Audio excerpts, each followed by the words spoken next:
Ooh, must be amore going on in the bathroom. Must be some bathroom loving going on with Opie and Jimmy. They're gone. How is it that you've outsourced Master Poe with a couple of like geeky honkies? I don't know. Where's Poe? Where is Poe? Poe isn't out there? Court again? We purposely did that to see how you would sound. Oh, really? Yeah, that was your audition. Oh, I don't care. I'll babble about anything while you two are... It was fine. Doesn't matter to me. It was hot. We were going to just take the rest of the day off. And that would have been cool. You just not come back. Yeah, why not? You talk more about your broken fan on your computer. Right. We did that one time. Remember, we all decided to leave on a guest. Walked out of the studio and the guest was just sitting there. Was it Steve the Whistler? It was. Was it? Why haven't we had bad guest day in a long time? How about we have guest day? Just start with guest day. Wednesdays is any guest day. How about a guest that's not one of our friends? Let's start there. We're like crying for a guest like Cindy Williams these days. Well, I worked. Wouldn't that be great? I worked on a guest yesterday. You did? I certainly did. I think I got us somebody who will actually either do a phone or come in when he can. And who would that be, Jimmy? Oh, Bill Ward. Oh, wow. Hey. Were you hobnobbing yesterday? I was backstage at Ozzfest. Backstage at Ozzfest for his little birthday. As happy as I've ever been, and me and Florentine are walking around, and Jim comes over to me and goes, dude, Bill Ward's on his drum riser. And I'm like, let's go look at Bill Ward. So we're standing 5 feet from Bill Ward, 40 minutes he's like warming up or waiting for a picture. And the people are just walking up to him, talking to him. Some Jim's like, let's just walk up to him. So we walk up to the drum riser, and he's like, it's like, Bill, can we get a picture? And he's like, yeah. He's like the greatest guy ever.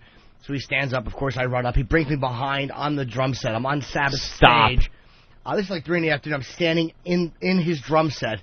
We do a picture. Then I start talking about satellite radio, and he's really interested in it. And so he said that he would come on the show. And he was very sincere. No, we talked for like probably 15 minutes about satellite radio and how bad commercial radio is, and he's got his own show, and I think he should get a show in the Boneyard. That's just me. That's just you, but... This is how Jim and Jim Florentine were backstage at Babe Fest with Gene Simmons, both just sort of standing real close to each other, nervously fingering their digital cameras, ready to pounce. Oh, yeah, that's what it's all about with Jimmy, is getting the pictures. Well, dude, I had to. I mean, once you get Bill Ward... And then you get a picture with Geezer Butler, and then you get a picture with Tony Iommi. Tony Iommi? When you realize, and then Ozzy walks by and you say hello real quick, you don't get to talk to him, but on your birthday, when you get to talk to every member of Black Sabbath, you really have a wonderful, wonderful birthday. That's a perfect my And you were saying how you hate birthdays yesterday. That was the best birthday I've ever had. Bestest birthday ever for Jimmy. Bruce Dickinson, Iron Maiden, got him. I got everybody I wanted. It was fantastic. Wow. I annoyed Geezer and I annoyed Iommi. You did? Geezers they walk in, they're doing this Babe Fest, Ozzfest, which is Ozzfest, not Babe Fest, a quick appearance backstage with like 20 fans. And of course I'm back there. And they come back to the backstage area, but they're going to go on the tour bus first. So I panic and run over. I'm like, Geezer? Oh, because you think they're leaving? Yeah. And he turns around and looks at me. Oh, you overeager douche. He turns around and looks at me and then just kind of like walks onto the bus. So I'm like, fuck. I kind of rushed it. Okay. So then they come off the bus. They're going to come over to the signing. I walk over. I go, hey, guys. And the tour manager goes, just be patient, man. You'll get it. Oh, no. Oh, you were the impatient guy. And then I wait a couple minutes. Oh, how embarrassing. And then I wait a couple of more minutes. And I see Iommi there. I'm like, hey, Tony, I'm going to be interviewing you next week for XM. He's like, okay. Okay, yeah. And I'm like, I just want to know if I can get a picture with you. And he goes, well, I think we're doing this thing. And then they turn around and go back onto the bus to do an interview with Cousin Ed. So I'm like, fuck. And then they finally come out off the bus again. Oh, you overeager little shit. I was awful. They come off the bus. They go to where they make the fans all sit at the tables. I'd have had security remove you by that point. I'd have looked out of the bus window and go, see that little fuck? He is so annoying. Get him out of here. Well, they come out. And now all the fans are seated. Like, everybody has to sit down and be cool. And so Tony is standing there signing an autograph, and I just walk up and go, oh, hey, man, do you think I can get a picture with you because I'm with the station? He goes, oh, you again. Oh, no, he didn't. He didn't say, oh, you again. Yes, he did. You are so embarrassing. You're the worst. Oh, you again. You again. Oh, God. That is horrible. I had this laminate, and I was too embarrassed to ask Geezer and Tony to sign it because I annoyed both of them. So this guy... Monkey, who works at YSP? Yeah, man. Monkey Boy. Yeah, he's great. So I fucking just begged him to get them to sign it. I'm like, come on, dude, just walk up to him. I'm like pestering him, and he got them to sign it, and I got Bill. So you embarrassment. Dude, you again. I'm really annoyed. And I got to see him next week. Just be patient. Like the overeager, retarded kid that wants to go on the ride, and they're like, no, and you haven't done what you have to do yet, and they're just tugging at you. I want to go. Yeah, that's what you are, the little impatient, retarded child. But hey, Florentine, he asked Melissa from YSP to take his picture with Geezer, and she hit the camera, twice and didn't get it. So he stood next to Geezer Butler and didn't get his picture. Oh, no. She's not the brightest. Yeah, Dude, I was about to say. No blonde with big tits is capable of taking a picture. I'm sorry. No, I like Melissa. Camera? Especially when she's the spokesmodel for a radio station. Yeah. We worked with her. Yeah, we remember her from So anyway, we may have Bill Ward come on. And that would be cool. I would love to have Bill in studio chit-chat. Can I do it tomorrow because I need money for Ozzfest? Jimmy, you don't have to pay me right now. Is Ozzfest today? Sure is. Very cool, very cool. I even have my photos all ready to be signed. Oh. For the interviews. Nice. He's got his little bag. I got to write down questions. I don't have any questions. People are going to check that bag, I'll let them. It's fine. There's only photos in there and a couple of CDs. Jimmy, what are we listening to? Geezer Butler. Oh. New lead song, Misfit, off the new CD. Well. Phenomenal. Very nice. Yes. Phenomenal. It's not bad at all. And you're going to Ozzfest today with Martini Steve? Yes. Very good. I'll be blithering like an idiot through interviews. And where is that this evening? PNC, and we're actually going to be at the second stage. A lot of it for the Jägermeister tent. Those guys were phenomenal, man. They hooked us up with everything. Yeah, everything we needed. Jaeger really everything, came through. because tickets were impossible to get, and they came through and really helped us out a lot. They got the man. Jaeger chicks. They're going to be Jaeger chicks.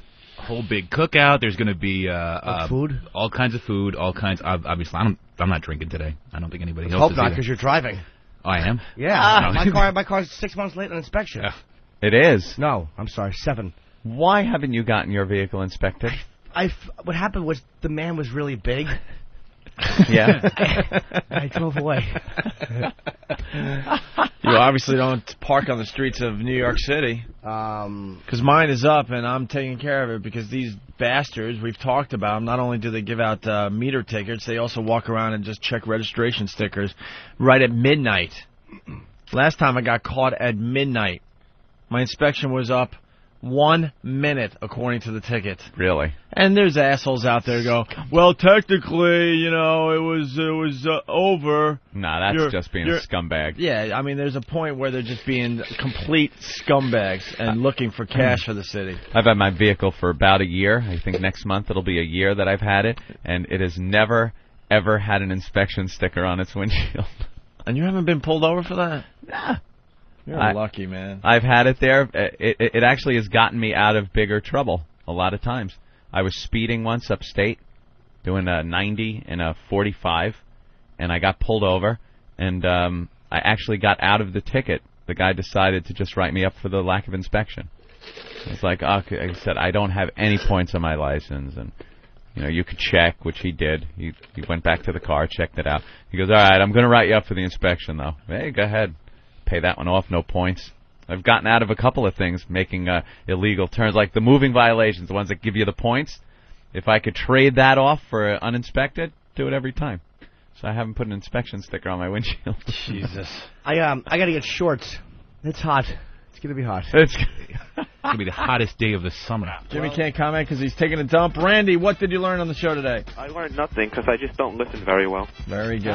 True. Let's say hi to Kyle in Indiana. Kyle, what did you learn on the show today? Well, Why'd I've you been freaking out? listening for 3 months, and this is the first day I have learned absolutely nothing on the show today. All right. Congrats. Now you're a true listener of this program. Ben, what's the problem? He's just freaking out. He's like, Steve, everything is going to be in place for today. He's worried that Steve is going to mess up one of his interviews. He's like, you get too excited. If we get thrown out of there, it's your fault. You should have seen them like going through everything. Audio from Ozzfest with Jimmy Norton tomorrow on the program. We'll take a break. On the way today, we got Bill Burr coming in. Is he here? I see him sitting Where's right Bill? there. Where? See him sitting right out there on all our right, I didn't even chairs. see him. In the gallery. I am Sam. Bill Burr, he helped Jimmy interview some folks at Ozzfest yesterday. Correction, Billy did a lot of different interviewing. My interviews, I guarantee, are tedious and boring. It was just me groveling. Billy, I heard some funny shit. Yeah. It's okay. It's fine. It is what it is. I was happy to do it. All right. Well, we got lots of audio from Ozzfest. We want to go through that with Jimmy and Bill Burr. Came home from. I'll talk about Ozzfest after, but I was very, very tired, so I didn't actually stay for Sabbath. I was too tired, man. I was sunburned and shit. I'm like, dude, just go home because you have to get up in the morning. I thought of the show. Steve was just a wreck. Walked into the office this morning, and Steve was, We want to just send him home. He had to go through all the audio and make it so we could play it on the radio. His eyes were red. Yeah, he needs to go home. Apart from being maced, from trying to rope somebody with his fat Lebanese fingers. Big bare arms wrapped around someone. Oh, he is a creep. Spend the day with that sweaty animal. Child shorts, awful low socks. I want to pull up his legs. All right, we'll get the lowdown. We'll get the lowdown about Ozzfest next. Jimmy in studio, Bill Burr in studio, Anthony not in studio. He decided to take a leak, and I warned him just as he was going into the bathroom that he is not going to be happy. Why? I don't know if it's one of our guys, but the bathroom is... Here, let's get the comment. How bad was that, Anthony? I warned him just as... I was leaving the bathroom as he was going in. I'm like, dude, you do not want to go in there. Is that one of our guys in there? I don't know. The guy, while I was in there... Wait. You walked in, and someone was still in the stall? Yeah. I know who it was then. Who was it? I'm going to guess. It was one of our guys? Does it begin with an M? No. I thought it might be Mars. Was it Martini Steve? It was Steve. Steve, what the fuck did you eat yesterday at Ozzfest? Dude, let me just explain. Wow. I took a leak. Steve was washing his hands when I walked in, so I assumed he had just taken a leak. No. I thought the guy, whoever the perpetrator was, had left. Usually you would run out, wouldn't you? You'd wait till no one was in there, listen. Right. I took a run out, wait 5 minutes, and then wash your hands later and be like, Jesus. I took a leak, and it usually takes me less than a minute, and I'm out of the bathroom. Within that time, you flushed the toilet twice. What the hell were you dumping? Oh, boy, Steve. Dude, that was sitting in me since 7 a.m. yesterday. The smell in the bathroom is awful. Well, it's not a shock. As we're driving to Ozzfest, fucking wants to stop. We stop at a rest area. He wants to get beef jerky snippets. And I'm like, why would you eat that? It's 100 degrees out. You want to stand there and eat this? That along with berries and honey. How come bee stings don't bother you? Yeah, that was just rotten filth festering in me since 24 hours ago. Now that we smelled it, oh my God. What did you eat yesterday? I'm trying to remember. It was egg whites. Oh, that was a protein God. That was a protein-rich dump. Your system decided to finally release. Yeah, my system decided to finally release. I cut down on the egg whites, and now I'm finally dumping more regularly. You know what? It had diffused through the entire bathroom, too. Awful. It wasn't like you walk past the stall and it was bad, but then you get by the sinks and it's kind of tolerable. That stench covered the entire bathroom. Every nook and cranny of that bathroom. There was nowhere to go to escape it. That was a protein-rich egg white dump. He tried to pawn it off on someone else. No, I didn't. Because Opie walks down the hall. I'm walking toward the bathroom. Opie goes, man, it's bad in there. And I'm like, oh, great, I got to take a leak. I walk in. Now, I had assumed whoever was in there had left. So I see Steve washing his hands. So I think Steve was just in there, and I go, holy shit, it stinks in here. And Steve goes, yeah, it's pretty bad. like someone else did it. Commiserating. He was commiserating with me. It was your little change per well, stomach I'm never really sure. damage. I'm really not sure of the etiquette. When you're, are you supposed to jump up and take credit for it immediately? Absolutely. Okay, I apologize. Go, boy, it stinks in here. You should have went, oh, sorry. Okay. Well, I'm sorry. I would have yelled it in the office. Go in there quick. Staples on your stomach are rusting or something. Yeah, that was protein and rusty staples. Jesus. So how was Ozzfest, boys? Wow. Jimmy? Yeah. Jimmy? I was very happy. Yeah, Jimmy got to sit down with some of his heroes. It's going to be very, I predict, it's going to be very tedious audio. Why? Because it was, come on, I was shaking. Were you shaking? Oh, my God. I think Did you go test 1, 2 and check the tape recorder? No, but Steve was the one turning it on and off, and every time he did it, I was thinking, if this is not taping, I'm going to cut his Lebanese head off and kick it. Yeah. I had a nightmare about that, this thing not taping. Making sure it worked. Yeah. And the sound quality was good. Yeah, the levels were okay. It wasn't like when Big Kev took it. No, nothing like that. It's just that we had to do these interviews either at the Jaeger tent, which is very noisy, obviously, because it's outside, or you do them inside the trailers in what's called Sabbath Village, which is with these air conditioned. Sabbath Village? Yeah, yes. It's a place that I've You were loved to freely live. walking around Sabbath Village. What Sabbath Village is it's an area behind Ozzfest. Geezer, Tony, Bill, and each have trailers. First name basis. Oh, yeah. Terrence, actually, instead of Geezer. Yeah. They all have like a little trailer. And I think Ozzy has just an extra bus, but I think 'cause they're the musicians, they have like a little trailer they can go to off the bus. Only they're back there. You have to have the complete all-access pass to get back there, where they can just mellow out. And Bill Ward has a little drum set in his, and I guess Tony has guitars, and it's unbelievable. I'd heard about it, but I've obviously never seen it. Sabbath Village. I was interviewing retards next to an inflatable chair. And he's in Sabbath Who was Village. screaming out, "Where's Jimmy? Where's Jimmy?" But I heard everyone said Billy's audio is really funny, and that he got some great stuff. And I realized as I was talking, like, this is going to be interesting to, like, hardcore Sabbath fans. The guys were phenomenal. But, I mean, I was just, just talking and trying to, like, just ask a question and let them talk. Did you have to ask into a mic that you were holding and then put the mic toward them? And you did a good job with that? Yeah, they probably felt like Michael J. Fox was holding it in their face. But, I mean, at one point, I came off better than I thought I would. Like, I was actually more conversational. You were? Yes. Well, that's thank good. God for YSP last Not like week. an interrogation. No. And I knew enough about them where it just kind of worked for me. I was I asked a lot of the same questions, though, with the guys. But you interview a band, it's usually 4 guys in a room. Whatever you wanted to ask the band, you ask them. And then each one answers, but on an individual basis, now you got to ask a couple of the same questions. You have to. It's hard to have 12 different, 3 times whatever questions.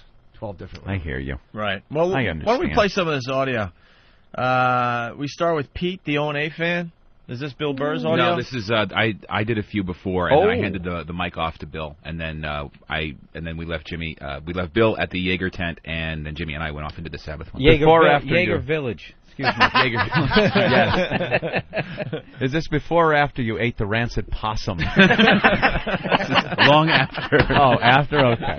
Just want to make sure. Dude, that was brutal, man. I got to say it again. Take full credit for it. Oh, man. We actually, rarely in these situations does this work out, but definitely, first of all, Adam Grayer from Jägermeister, everything worked like it was supposed to. The parking, like, if you go for VIP parking, you're riding in fucking... And, of course, we get there, and this scumbag who looks like Sean Penn, parking attendant, "Oh, no, VIP's closed." Yeah. And we're like, no, look, no, it's Jägermeister. Not. It's okay. No, they just called us. It's closed. What happens? We get on the phone. Fucking little Adam, who's just kind of like a short little, fella, comes out and fucking waves his hands, and we go right through it. Everything is as it should be. The O&A van, exactly where it should be. Did you want to punch the parking guy? No. There's another one later I'll get to. Yeah. I wanted to sink my teeth into his face. I was beyond angry with him. I just wanted to hold him and almost lovingly just bite him. Yeah, there were a few situations like that where you got stopped by some low level on the totem pole security guy, but just wanna. But our names were on every list that they were supposed to be on. We had the passes we need. Isn't that great when it works like that? Well, it almost, and I'll get into it. This is like a little tease for there was a problem getting back for the Geezer and Iommi interview because they weren't going to let us backstage again, and it was this fucking young kid who I can't tell you how bad. I still hope that he was killed on the way home last night. I hope that he was driving with the other girl who worked there, and they were laughing about something happy. We have our whole lives ahead of us, and all of a sudden, fifth of whiskey right into him. Right into them with a station wagon, and I hope he walked away okay. Jesus. Gets charged with manslaughter. He's out in 8 months. Exactly. And their young lives are shattered. Non-list reading motherfuckers. I hate the whole backstage thing. I can't do it. It's like walking on eggshells is what it is. And I know people out there like you guys are fortunate enough to go backstage to these concerts. I was going to be like that. Nerve-wracking. It stinks on every level. When they got a sponsor badge. I never had a badge at a concert before, which was the sponsor badge for Jägermeister were phenomenal. Yeah. So we go back. We do Bill. And as we're going back, these young. I met one of the guys back there. I think his name was Mike. I got to say hello. He's the boss of all. The security guys back there. I know. I said Mike. I can't remember who was Mike. Right. Huge Opie and Anthony fan. And so we talked. He's like, dude, whatever you need back here, it's yours. We're going to get back again, and these fuckers wouldn't let us back. So they send this monster named Dan out, who, again, thank you too, man, who's also an Opie and Anthony fan. He goes, dude, just hop on the car. You've never seen Satisfaction. Yeah. Like, I'm like, dude, we're supposed to be back here. We're interviewing Geezer and Tony in fucking 10 minutes. And the guy's like, oh, you're not on the list. And then he calls somebody, not on the list. And you gotta leave. And the chick, this fucking young chick, who really should be found face down and brushed somewhere. Was she hot? Yeah, I really wanted to give her Heine a licking, saucy girl. You saucy, naughty list misser, you. When this kid Dan came out in his gray, they were all wearing yellow, but the bosses wore gray. When Dan came out, also an Opie and Anthony fan, with a cart, and we go, look, we're supposed to be back here. He goes, hop on. I just wanted to turn around. You didn't give him a look? Oh, look. Oh. I mumbled, fuck and cunt. I was so angry. Yeah, dude, nice. Geezer and Tony. I wasn't going back just to, say hello to somebody. Right. So they got us in. But the bitch is, Jim's name was on the list. We were on the list. list. No reason that he should have stopped. Well, yeah, what list did they say you weren't on? They're just dummies. They the didn't one look they weren't properly. looking at. They looked at the sponsor badge, and I'm like, I said to Dan, we were on the list. He goes, yeah, you're on the list. And he checked it. We were on the list. So, Yeager and... The problem with Backstage, there's a million lists that don't...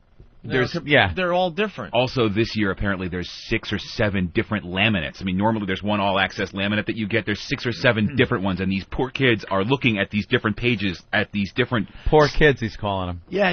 No, they're really unfortunate. People that don't know how to do their jobs when you're interviewing people you've loved since 1980. Yeah, you're right, poor kids. I hope they're both dead. Actually, no. I hope they're both below the neck paralyzed, and they're still awake, and all they're hearing is fucking Sabbath songs playing. Fuckers. Okay. Let's play some of the audio. Dan and Mike, thank you so much. All right. Here's Pete, an O&A fan at Ozzfest yesterday. Hey, what's your name? I'm Pete. Pete? Yeah. Who'd you come here to see? Sabbath, Shadows Fall, Maiden. Is it hot enough for you? Yeah, it's really fucking hot out here. Now, what were you telling me before? Who did you want to see come back to the Opie and Anthony show? Ramon. Really, you enjoy Ramon? Ramon shit's funny, man. I'm so happy to hear that. I'll make sure I tell the guys. Ramon, bring me some Lysol. Ooh, that's a good one. Ramon, light a Steve in here. Wow, a Ramon fan, huh? That was a first. I was shocked. And Steve hates being with the fans. You absolutely if hate there's it. one person in here that cannot stand our fans, it is Steve. Yeah, I've gotten a little bit better. But you haven't. All right, fine. You're a liar. You are lying. You're a smelly, shitting liar. Ramon. Little sewage in your change purse belly. I'd like some beef jerky tips. I opted not to have some beef jerky. Eat some rose lip petals or something. Rose lip? Did you say? No, I say rose petals. I just want to say rose hip. Very good. Here's Bill Burr interviewing one of the fans. All right. What's your name? Kyle. Kyle, you don't need to yell, man. Just fucking... Huh? You don't need to yell. Sorry, man. The microphone. Look at this. This is a state-of-the-art Opie and Anthony microphone. But I can Radio Shack. We got this on the way over here. What would you do to get back here to meet Jim Norton? Anything but blow a guy because I'm not gay. You could still blow a guy and it wouldn't make you gay. It would just mean you wouldn't enjoy it as much as a homo would. No. Well, that's what you got to do. See that line right there? Those people aren't waiting to get T-shirts. Jim Norton's huge now. Jim Norton's huge now. You know what? The middle of my interviews are good, man. This just goes to hell. I'm trying to take Kurt Loder's job. He's been on MTV for like 30 years. Oh, it's just horrendous. Just standing out this Jaeger tent, all these out-of-shape, sunburned idiots just standing there. You're like, what's going on? Nothing. Yeah, nothing. Who are you here to see? I'm just like, I'm terrible. Gonna rock today. Yeah, Hey, rock. Bill, look at this. JR on Long Island from whackbag.com. Can Bill tell everyone about his website and spell his last name? He is one of the funniest comedians you have on the show. Ooh, it's Bill Burr, right? Yeah. B-U-R-R. Yeah, B-U-R-R. So BillBurr.com. Yeah. There you go. B-I-R. Did you ever... What is he spelling it? It doesn't work with one R. Try to. Yeah, and then give 3 a whirl. Like he's cold. Bill Burr. Bill Burr. All right, there's a lot of audio. You know, I'm sorry to interrupt you. You know what the best part about yesterday was? Is when you're meeting all the fans. I love shaking hands in 108-degree weather. I thought of you. It was like fucking just... People should have just walked over with their balls exposed and said, here, rub this with your hand. It'll give you the same feeling as shaking does. Just that sweaty, clammy mess. Wet. They were all wet hands. Yeah, wet. Pure wet. Passing disease. The bacteria. There's sweat in a petri dish and just throwing it in your face. The bacteria is shaking hands as they change positions from your hand to his, and after a few minutes, I would lick my palms clean. Bill Burr interviews Peter from Soilwork. Is this worth playing? Because we have a lot of audio. Yeah, you know what I did? I started asking them to do. If it's the second from the second one in, I had them do like little PSAs. Is this good? Oh. No, this was the first guy you interviewed. I think the guy from Sweden, and you were asking him if he ever got into fights with with the other guitar player. The very first band interview you did, I think. Oh yeah, I think I would go to the next one. Go to the next one. Yeah, and this is one of the ones the ones with the PSAs were good. All right. Well, the next clip here is Steve again, Martini Steve, interviewing the O&A fans outside the Jägermeister. Yeah, booth. this is just two obnoxious O&A fans. What's your name? George Groning. George, what's your favorite thing about today? Fucking meeting Jim Norton, meeting Steve C, everybody from O&A, dude. It's awesome. That's not really what I was fishing for. I was kind of looking for something about the whole rock concert thing that's going on here. The concert's awesome, but O&A is the shit. Who are you, sir? I'm Reggie. Reggie, where are you from? I'm from Jackson. You know it's rude to interrupt. That's okay. I love XM, I love Jimmy, I love O&A. That's fantastic. What band did you come here to see? Iron Maiden. Really? No other band? I'm old, so... That's a lot of bands to sit through just for Iron Maiden. I'm going to see Zombie, I'm going to see Maiden, I'm going to see Black Label, and I'm going to see Black Sabbath. Now you're interrupting, sir. That's very rude. What band did you come here to see? Black Sabbath. He's from the same town, Jackson. Zakk Wylde, Black Sabbath, Black Label Society, and fucking Zombie. Thank you, sir. That ended. I can hear them sweating. Yeah. You could hear that one guy especially sweating and just he's out of breath. Jackson. Ready to just collapse from the heat. You got a lot accomplished there. Yeah, I know. That ended my fan interviews. That was it. You were disgusted. I couldn't stand it The anymore. O&A response, I got Adam said he was very. I didn't say he was surprised. He said it was very strong when the van pulled in because I didn't see the van pull in. And he said it was amazing how the response. A lot of those. Yeah, I mean, there's too many people out there still thinking that we're doing this cute little thing for XM. They have no idea how big this is getting already. Oh, no clue. They gave away a box of shirts. I just looked over and all I saw was Eric's mouth with bacon and mayonnaise dripping from it, hanging out of it. You look like you were bobbing for apples in the fucking Planned Parenthood dumpster. Oh my God. That's right. Now make a conscious effort to keep that mouth closed. Look at him, old pursed lips. What is that? A little straw. It's bacon. It's turkey. What's on there? There's more than BLT there. There's turkey or something. That's all bacon? That's bacon. That is a slab of bacon. That's going to be Crisco on top. Your dump is going to be worse than Steve. I was just going to say. With all that mayo. You thought mine was smelly with you. It's too hot to be eating mayo. You can't take a chance like that. At least keep your mouth closed. You're fucking chewing and yodeling at the same time.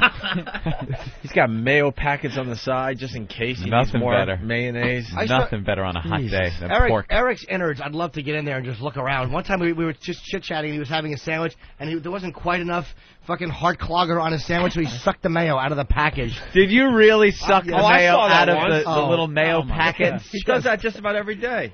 He loves mayo. That mayo. It's just awful.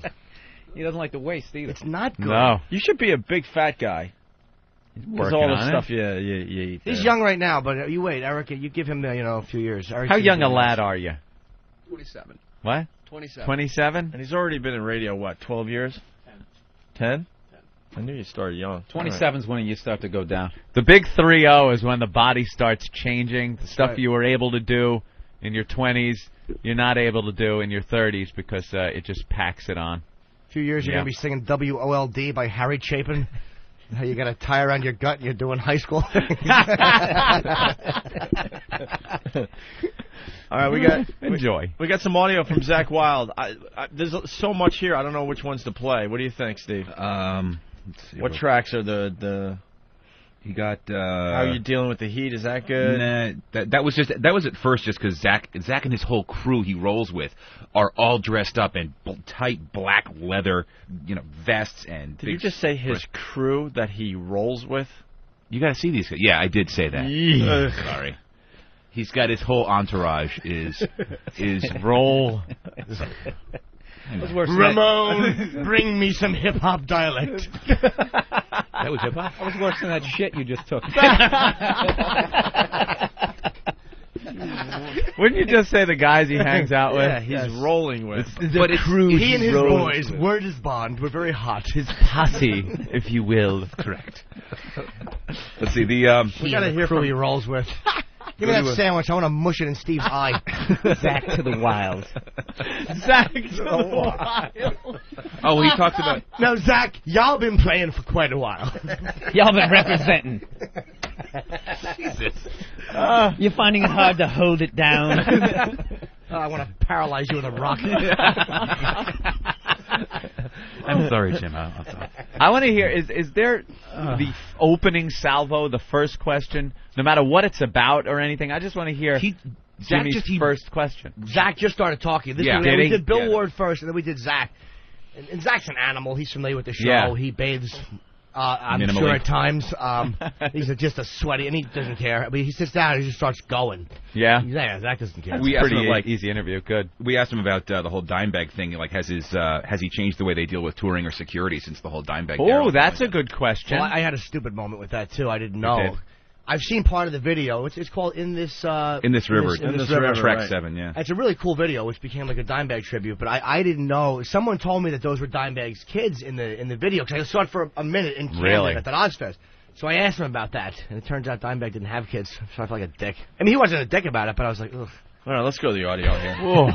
You have an amazing show of force here. I mean, it's like a compound here, man. I mean, there's nobody going to cause a problem here. Did that scare you and make you want to bring more people and go that there are some crazy people out there? I better make sure I'm a little bit, surrounded with people, or did it not affect the way you do business at all? No, not at all, man. I mean, that's the way I would never go down to a show and hurt any, like as I would never go down to an Ozzy show and hurt Ozzy or doing, when I was a fan, I mean, I still am, but I mean, it's just like. You're going down to see Randy Rhoads. You don't hurt Randy Rhoads. You go down, without a doubt. All we do is go up there and high five after every solo Randy does. You know what I mean?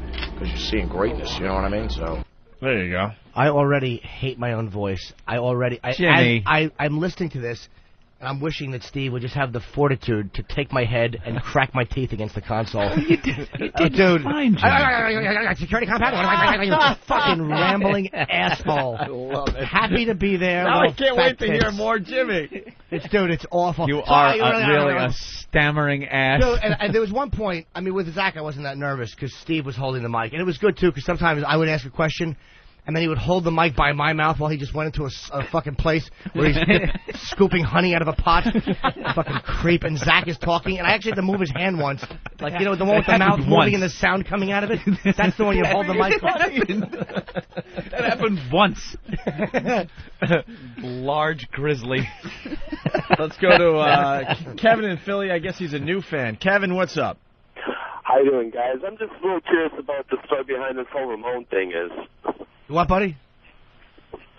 You don't know who Ramon is? Oh. I'm telling you, we're getting new listeners every day. That's the weird thing. All right, I've been listening for a couple months, and I love you guys, and this is the first time I've ever heard that. Quickly. Ramon is part of a promo that Steve does for the show. You know those little promos, those little humorous little sound things that are dropped in every so often during the show? Well, this is nothing like them.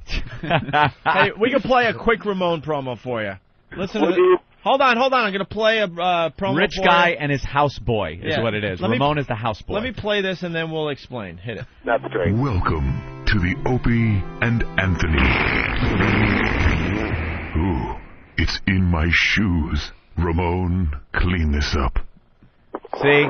Now he's the rich voice guy that does voiceover work for movies or wherever they need voiceover work, and his houseboy is Ramon, and he does unspeakable things just to satisfy the old man.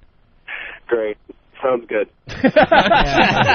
Exactly. You know, Kevin, I'm with you. That is the perfect reaction. Great. Yeah, sounds good. Yeah. All right. Sounds good on paper. And your next question should be, I listened to the show. Why? Can you pay for those cell phone minutes? All right, Kevin. Yeah, really, right.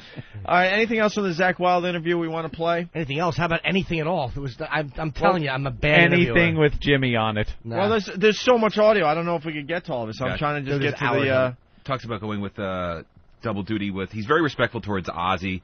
He talks about a prank he pulled in Philly where he wore a dress with he brought his whole group of guys into a mall in Group Philly. of guys? Yeah, Zakk loves homo humor. Yeah, he does. He lives for He gay does. humor. Yeah. He's a big biker. They love that shit. And by that you mean the crew. Yes. That he he's rolls with. Yes. Yes. I'm not going to get out of that one. They were dressed like bizitches. All right, let's play the audio from the prank here. All right. You did something in a dress. I don't. It was fucking. It was in Philadelphia. I mean, Kim from YSP was in love with you. Was telling me that you did something in a dress. I don't know what it was. Did you go on stage in a dress, or did you do something in public with a dress? It was really completely uncalled for. Something in a dress. Anything in a dress. A dress. Anything with a D in it. Definitely. Fucking asshole. Humna. Just so happy to be communicating. Make myself sick. I love it. Humna. Shut for the future. Dude, I knew it too. I fucking knew this was gonna happen. It was just gonna be. It's fine. I mean, It's I'm okay with it. adorable. It's not is what it adorable. is. It's like a irritating. big clock right behind it, like whoever he's interviewing. In 10 seconds, he will be kicked off this bus. When did you start? When did you start? You play guitar? You had a dress, you wore a dress, you had bought a dress, something with a dress. It's like on the $25,000 pyramid with Zakk Wylde. Something with a dress, you wore a dress, you had a dress. The things guys like a homo do? Pass. I got to hear the beginning of this again. All right, listen again. You did something in a dress. I don't. It was fucking. It was in Philadelphia. I mean, Kim from YSP was in love with you. Was telling me that you did something in a dress. I don't know what it was. Did you go on stage in a dress, or did you do something in public with a dress? It was really. I don't even need the answer. I don't even. You said dress like 18 times. Oh, it's awful. Something in a dress. Dress. Zakk, what's your address? I need something with a dress. Oh, God. And hit the bell every time he says dress. Ready? In this question. I want to try to hear the rest of this. You did something in a dress. I don't. It was fucking. It was in Philadelphia. I mean, Kim from YSP was in love with you. Was telling me that you did something in a dress. I don't know what it was. Did you go on stage in a dress, or did you do something in public with a dress? It was really completely uncalled for and hilarious.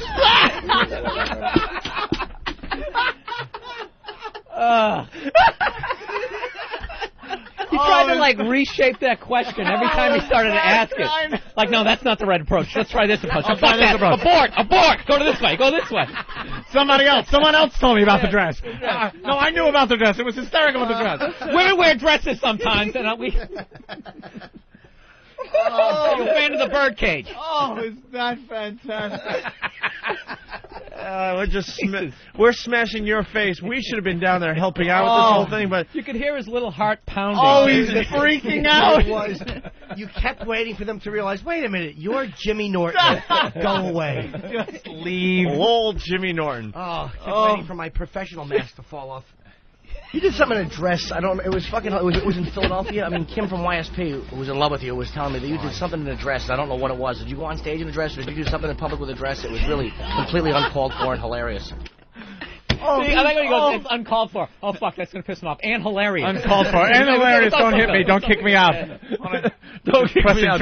Yeah, this is my moment. Don't kick me out, Every please. question I ask has to have a disclaimer. I know. Believe me, I love it. I'm a worm. I absolutely love it. It is the cutest interview ever, Jimmy. Awful. Don't you worry about it. Tee-hee.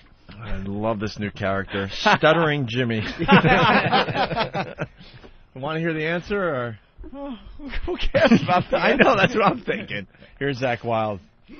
But if it was, I'm sure it was us. If it was definitely gay, I'm sure we course. pulled it off. Of course. You know, when you got guys that are weighing about 265, 250, 245, you know, with dresses that they're bursting out of, and we got to make sure the dresses are for like a 13-year-old pubescent girl. You know what I mean? So it's like, she hasn't even hit puberty yet, so you know. She said you went to a mall.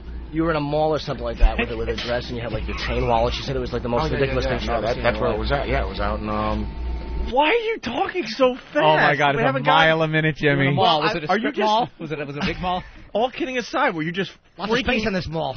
Were you just freaking out inside? Was your adrenaline just racing through your veins? I talk a little quickly when I'm Yeah. scared, and it was I'm scared. it was Zakk's bus. Zakk was going on. We did have to press for time with him because his whole family was there. And he did have to go on soon. He was going to do a signing and then go on. So his brother was really cool, but he's like, look, he's got to kind of be quick just because we have a signing and then the show. So I was like, kind of knew that. And his dad walked on the bus just as we got there, like 2 minutes after What we a got nice there. guy his father was too. Hi, boys. You know, just a friendly His old father's dude. Yeah. this World War II vet, very cool guy, but all of a sudden Zakk wants to go hang with his family, and we're in there. Want to ask questions about dresses? He's got family there. What do you ask Zakk, though? I mean, he played with Ozzy. What am I going to do that's anything remotely interesting? I've been interviewed, so I've had that. I've been on the other side. Yeah. And I know that the thing I normally like is I hate when interviewers try to be funny with me. That never fucking makes me laugh. I just want to ask me a question, let me answer when I'm finished, ask the next one, and let me talk until I'm done. That's what I like in an interview. Well, we missed the obvious. We have to go to John in Jersey. John, go ahead. Yeah, Norton, you sound like Jonathan Edwards from Crossing Over. Crossing Over. I'm getting a D. I'm getting a D. Getting something. I'm getting a dress. Something with a dress. Does somebody in here wear a dress or had a dress? Did the departed wear a dress? Some type of dress. Something with a D. Dignity. Does anybody have any? I would really could use a helping. Oh, is that great? It's coming in like crazy. He sounds like John Edwards. That's funny. And then Byron. What's up, Byron? Hey, boys. Hey, Jimmy, I want to know if that's you or Rain Man doing the interview. I'm bunching out. All right. I got to back up a little bit. I'm going to back up a little bit. He was just scared, is what everyone's saying. Of course Leave I Jimmy was. alone. He was scared. So, you know. She said you went to a mall. You were in a mall or something like that with a dress and you had like your chain wallet. She said it was like the most ridiculous thing she's ever seen. That's where it was at. Yeah, it was out in Boston, or we were hanging out. Yeah, but was it a mall? Something like that. Sounds yeah, like that Chris Farley character. A bunch of grown men. That happened. That was awesome. We made sure. You wore a dress. Wore a dress. It was awesome.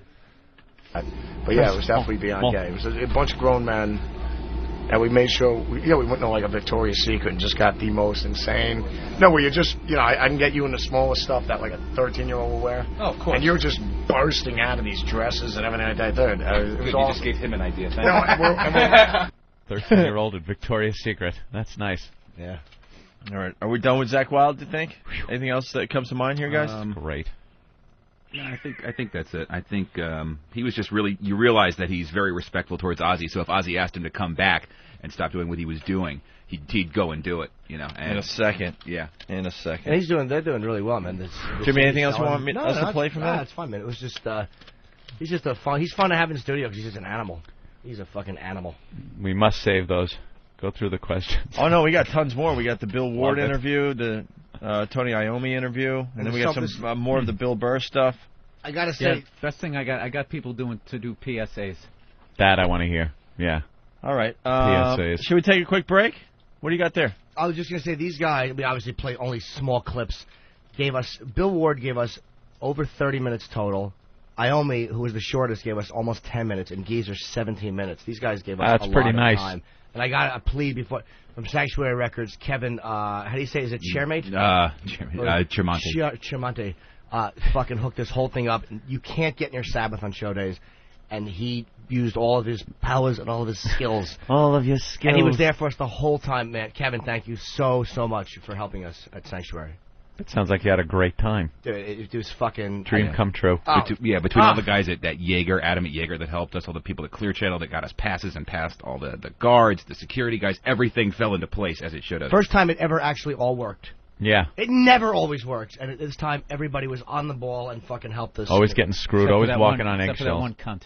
Well, yeah, the guy and the girl. But they, in fairness to them, they were young and they didn't know any better. But the guys with the gray shirts, Dan and Mike... We'll take a break and we'll get into Jimmy Norton interviewing Bill Ward and Tony Iommi after the break. How's that?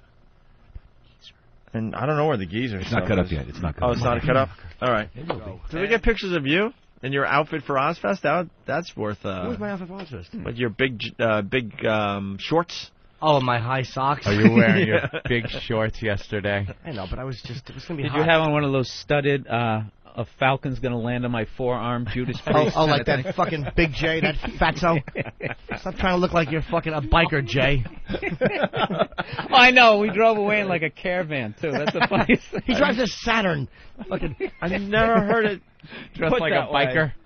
Like a falcon's gonna land on your arm. Yeah, you need that. You do wonder what the hell that's all about. you know, you How pull it off, comfy it's Jimmy looks. sweaty and it smells.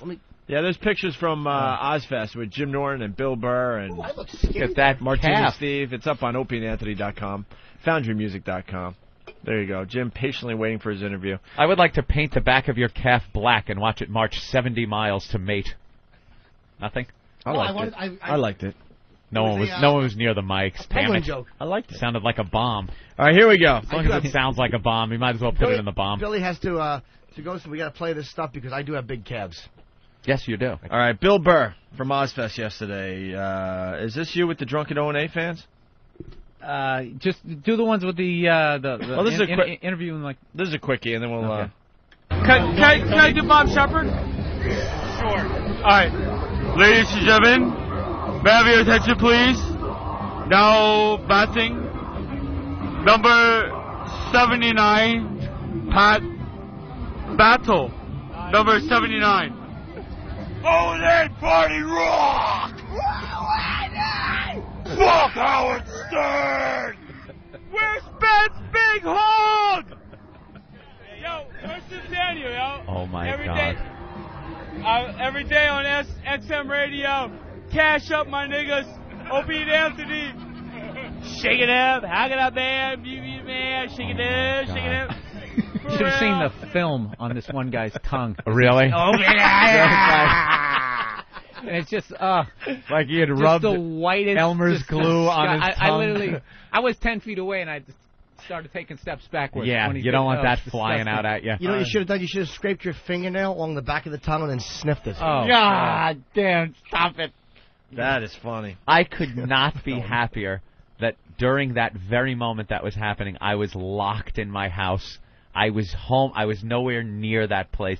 The last people I want to hang out with are the people you just heard from, those fans of ours. I don't know. They sound like fun. That Yeah, for the sounded good like eggs. a hot, stinking mess to Oh, be. yeah. in. He had like a receding hairline and it was just bright red. All burnt. Oh, it just burned. He's like, oh, they fucking rock. Just drunk. And, hey, who was that? Wow, that was a nice one. Yeah, there's some nice wow shots. Wow, that was actually As from, part of the Ozzfest from the picture. view I have here. Let me see. Very nice. That's not bad at all. very good. Who was that connected to? Was that the Jaeger tent? Can you see? I love the There were a lot of girls. broads. I love the. It's Whip 'em Out Wednesday today, by the way. I love the girls at Wow, and they had the cigarettes still in their Oh, hand. the cigarettes there, the drinks in the other hand. And they're in mid-puff, so their face is all fucked up, right? And they show you... The picture show you a snaps little when they're doing the something. Right. move out of the side of their mouth. It's great. They look like Popeye. They got one eye shut. It's awesome. RateMyWow.com is another website where you can see girls flashing, but that's a nice set right there. Good job. And can I say, somebody mentioned Hooters girls. Nothing bugs me more than when a bunch of Hooters girls show up to an event and just do nothing but don't act sexy. You know you're getting nothing. Nothing. With those bad 70s shorts, the stockings over their legs that are flesh-covered plastic. You can't even see through them. They are the thickest stockings, and they're made to make their legs look tan. None of their legs shows through those things. We've talked many times on the show. They got to update the uniforms at Hooters. What are they waiting for? And they have people to stop showing up. Apparently so. Morons keep going in there. They keep going. They think it's thinking edgy they're for going a to get business something. lunch. Like, Yeah. let's go to Hooters. Go to hey, don't tell the boss. All right, we're going to lose Bill Burr soon, so let's get back into this. Mark from A Dozen Furies? Yeah, I guess so. All right. All right, what's up? It's Bill Burr. I'm standing here with guys from Dozen Furies. How do you guys think your set went today? I think it went really well, man. I mean, it's probably been the hottest day so far in the whole tour, but, you know, we're Texas boys. We're used to the heat, so get up there and do our thing, man. So you guys are like brand new? You guys have won like a contest or something to get on this? Yeah, I mean, we won a contest to be on the show. I mean, to be on the tour, but you know, we've been a band for about 2 years now, been touring on our own and doing our own thing, and you know, this was pretty much just a blessing and a big step forward for us. Oh, definitely a blessing. How well? This is what I'm trying to get these guys to say some fucked up like what you do on tour, and these guys are covered in tattoos. They all look like Mick Mars, Yeah. from Motley Crue. and they just are like the nicest guy. Like, everything is a blessing. Everything. Blessing to be here. I noticed that at the last Ozzfest. God willing, we'll go on for the next tour. And Watch how I'll try to angle it towards some sort of smut, and they just keep going back to the church. I remember that when we did the Ozzfest thing, and they're eating vegetarian meals backstage, tofu, and drinking a little green tea. It's like, what? You're all tatted up. They watched behind the music. They saw what happens. Meanwhile, you listen behind it's him. It's definitely a contrast. Soundtrack to Hell is playing. There's something going on in the background that just listen to the music. How well do people know you here? So far, it's been great. I mean, we've done 2 signings, and they've been packed, and tons of kids. What's the biggest asshole crowd you guys have been in front of? Just been like, fuck you, you're the opening band? None yet, man. They've all been really cool. I think they came out not expecting us to do what we actually do. Everybody thought we were just gonna be some MTV show band and stuff like that, but it turns out, everybody's like, man, you guys blew us away, and it's really cool. There's a lot of support from the fans and shit. So I mean, really cool. Oh, that's cool. Hey, you're the drummer, right? Yes, sir. Have you ever went to throw the drumsticks in the crowd and some dude was pissing you off, so you kind of, rather than tossed it, just fucking threw it at him?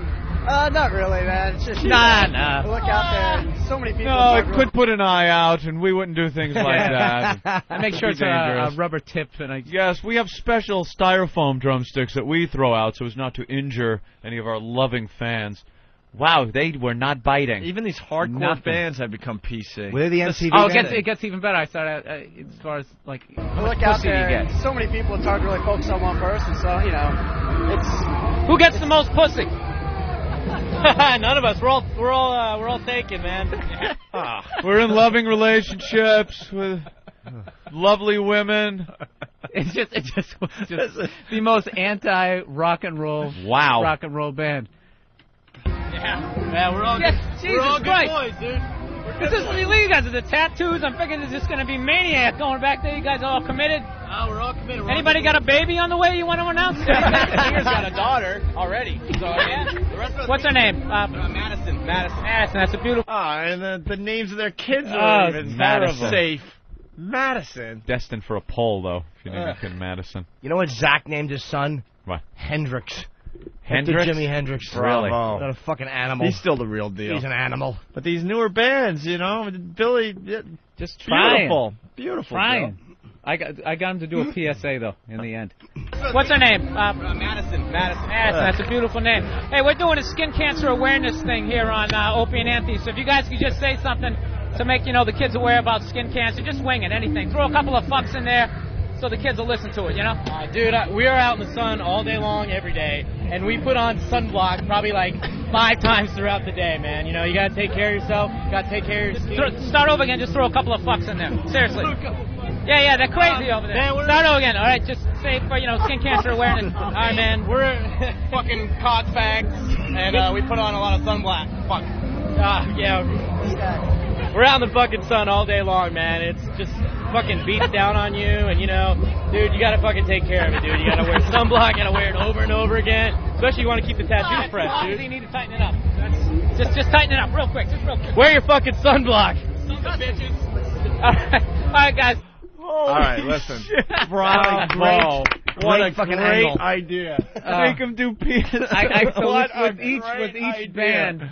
Because I had no idea what they were, so with each band I just made whatever the PSA was more ridiculous, and just always had them throw a couple of fucks in there. Yeah, because the kids. Yeah, the kids, they're crazy. Something with a little rock and roll attitude. I gotta say, going into that, I was like, audio from a band called It Doesn't Furious. Who cares? That was really interesting on a lot of levels.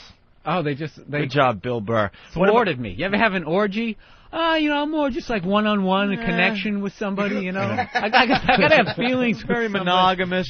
On our relationships. They're just not living that rock and roll lifestyle nope. anymore. We noticed that at the last their Ozzfest. whole arms are I covered. understand. They got all the look and the part. They got the piercings, the They're tattoos. mixed messages. Yes. All right, what about this band Shadows Fall?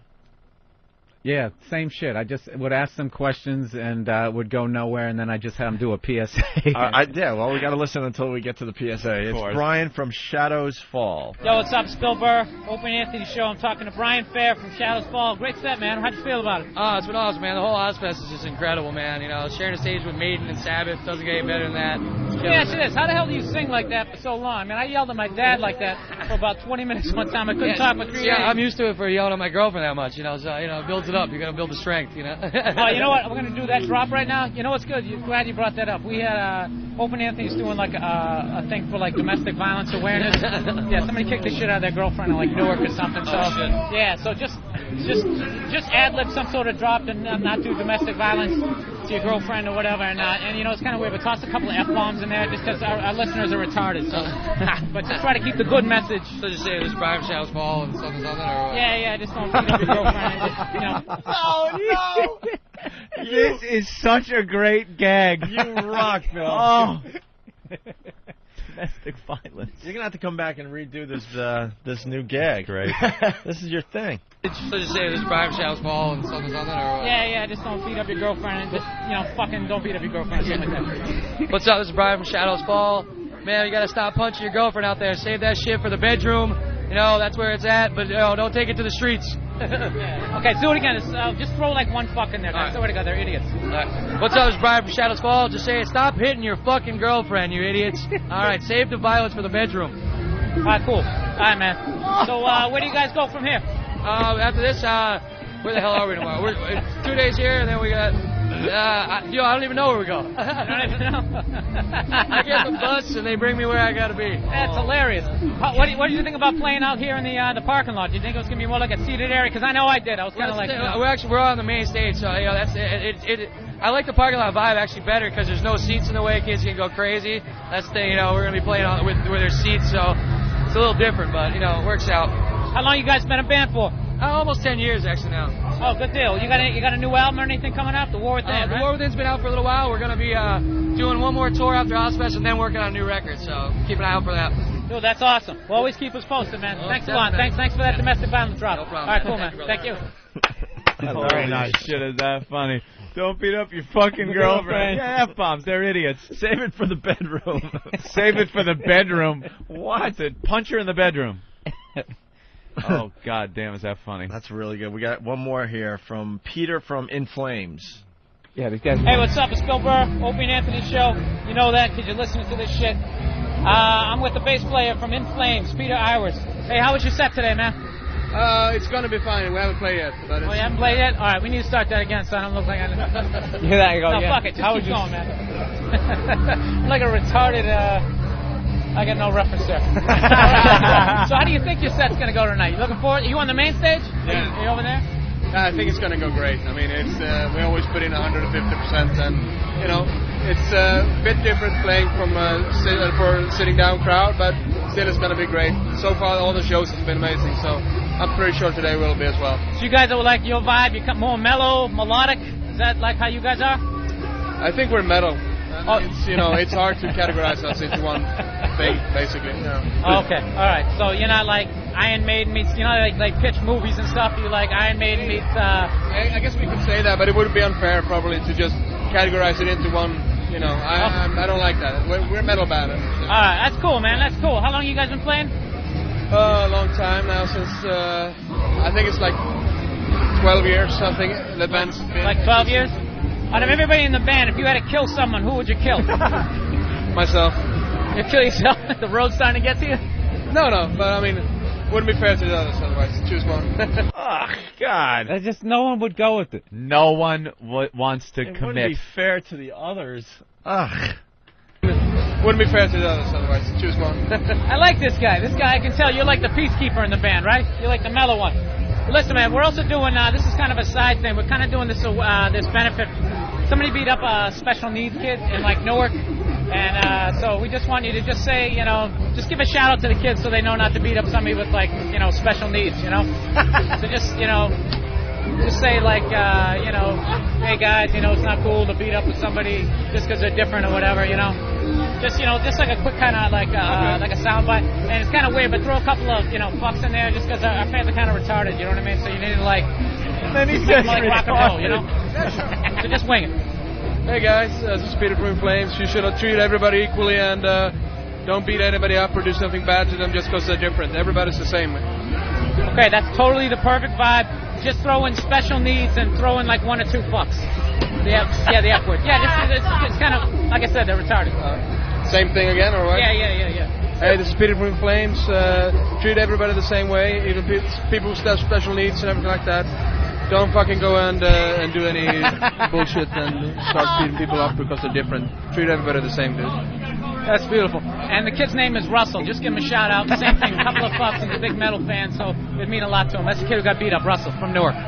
Hey, Russell, how the fuck you doing? Sorry you can't be here today, and just take care of yourself, man. See you soon. All right, dude, that's beautiful, man. Thank you so much, and good luck tonight. That's beautiful. Holy shit. You are insane. I love how in the same breath. I wish you could have seen the looks on their faces. They're trying to wrap their fucking head around the concept. I don't doubt it. I love how in the same breath you're saying this poor special needs kid, yeah, our listeners are fucking retarded. They use this archaic term like retarded. Oh, wow, Bill, that's great. Yeah, that was great. Just add special needs and throw a fuck in there. A couple of fucks and they just do it. Say hi to Russell. Obnoxious Drown the Clown guy. What's this about? This guy was one of the funniest acts I've ever seen. He was, what's it called? Drown the Clown. He basically, the dunking stool. Yeah, dunking So booth some thing. guy is sitting there in this clown mask, and he's just trashing these people. Half of them are fucking, totally old jokes. But he says, hey, look at the white trash people. You fucking loser. And then he just had this maniacal laugh. Like the clown, and then he just go, ah! At the end of it, it was so fucking obnoxious. He got some skinny kid. He kept calling him a crackhead. And this dude is literally walking behind where you throw the balls, like, go, come on down from the stool. Come on down from the stool. He wanted to kick his ass. He would get these people so mad, and there would be 20 of them. And he'd get them so mad, but by the time that they actually, dunked him, they would all start giving the finger, going, yeah, fuck you! Fuck you! You might need video on this one. I don't know. Let's take a listen. It's Obnoxious Drown the Clown guy. There he is. Oh, look at this guy. Hey, buddy, you want a milk crate to stand on? What do you want to be when you get older? 5 feet? Short people got nobody. Short people got nobody. They got.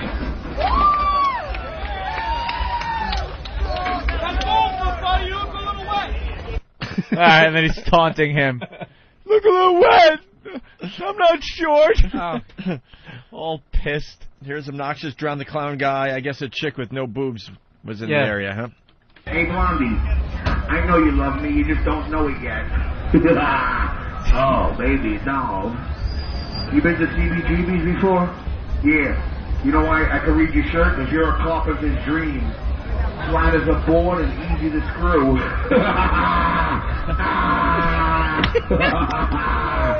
Hey, buddy, you better get her back to the pound.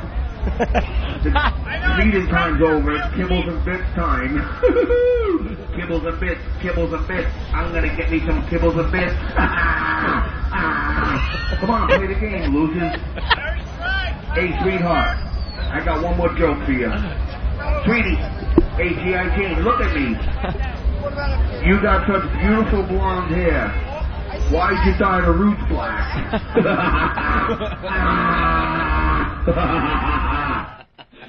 This shit was just old jokes. Just fucking the most horrendous jokes, and you just had that. He sounds like Keith Robinson. He laughs at me. I love this guy. An obnoxious asshole. You could have seen these fucking people standing around. How they're all sunburned. There was one dude. He had he was completely bald on top, and he had a hat on.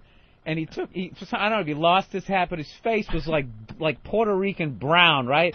And then his fucking head was totally white. Look at this loser! Look at your fucking head! And he's just screaming at him. And this fucking guy is just losing. Yeah, look at my head! Look at my head! Fuck you! And then they would try to throw the balls even fucking harder, and they're missing by 20 feet. Yeah. And every ball they throw, he's like, Oh, what an asshole. It was actually, it was literally a better job than stand-up in a way. Yeah. You didn't have to just fucking sit there in a goddamn parking lot. You don't have to do an act. You just fucking irritate people. Just taunt people, and it doesn't matter how bad they try to heckle you back. We got more from the Obnoxious Drown the Clown guy. What are you talking about, SA?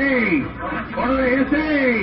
Hey, buddy, I know you ain't got a green card. You got a bean card. This dude's like Mexican. I love that laugh.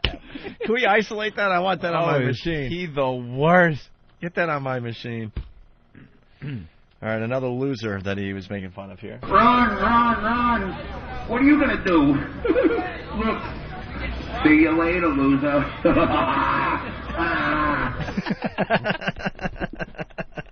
Dude, we were standing out there for like 6 hours, and you heard that laugh like every 3 seconds. Oh. People in the Jaeger tent, like, I'm going to fucking kill it. I put my head on the pillow, and that's all I hear is that guy laughing. What are you doing, you bonehead? Throw the ball. Come on, you loser. Give me the second part of it, then.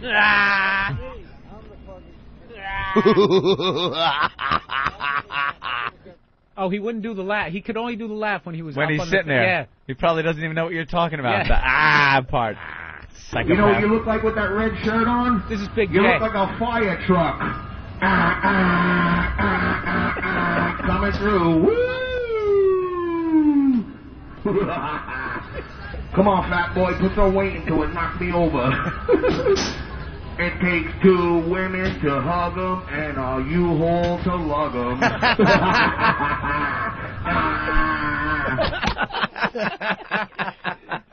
Oh, my God. I'm going to do that all day, that laugh now. Just walk down the street. We got to get that guy on the show. How do we get a hold of that guy? Ass. We need him on the show. Drown the clown. We need him at the next road show, man. Well, Yeah. we're starting to put together our first anniversary show. Someone says it's nice A to live see show. Colin Quinn getting work. You wouldn't have understood the taunt, though? Something ironic. You know? Oh, wow. I was doing a gig in Wildwood many years ago. I was probably 3 years in the business, and some guy was heckling me, and he just wrecked me. Really? I talked to him after the show, and he's really a cool guy, and it was one of those guys. It was one of those fucking Oh, Duncan really? guys, Yeah, he's some a of them, funny like that bastard, guy, man. pretty good at it. It doesn't matter how old the jokes are. No. It doesn't matter. You say it with the right attitude, it's going to work. You're going to piss people off. It's fantastic. Oh, yeah, that. If you're completely uninhibited and Yeah. you're not going to shut up, you'll win every time. Yeah. Very funny stuff. Bill, you got to leave or are you staying? I can hang till a little bit after 10. All right, cool. We'll take a For break. my wacky sitcom audition. We'll continue with the Ozzfest audio. Was that it for you? Wacky. I mean, you did a great job. Do we? Yeah, I think that was all I had. I mean, you gave us great stuff. Got to hear some more Jimmy. Yeah, we got Jimmy on the way interviewing Bill Ward and Tony Iommi. Stay there. We also have more audio from Ozzfest with little Jimmy Norton. Aww. A lot of requests coming in, and they want the Bill Burr PSA thing. Get the dress. They want us to replay the Bill Burr PSA thing, so as soon as we get that, we'll play it for you, okay? Jimmy 4 times. We're back with the Opie and Anthony program. Ozzfest, yes. You know what? Got rave reviews about Bill Burr at Ozzfest with Jimmy Norton. Rave reviews about Jimmy's audio as well, by the way. We want to play the PSA stuff one more time. Hilarious. Right. This stuff is really, really freaking funny. And you want to set this up as I get in the player here? Bill Burr went to Ozzfest with little Jimmy and Steve. And he had a tape recorder. He had a DAT recorder and interviewed some people, some bands. And he noticed that the bands weren't as...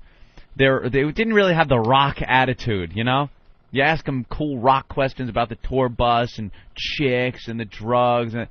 And they just kind of like, well, no, we don't do that. We kind of hang. We're kind of, family guys or mellow. Or One guy had a kid and he's singing death metal songs. Yeah. It turns out a lot of these guys are now just a bunch of posers in the music industry. Yeah. Playing the role they think they're supposed to be playing. Mm-hmm.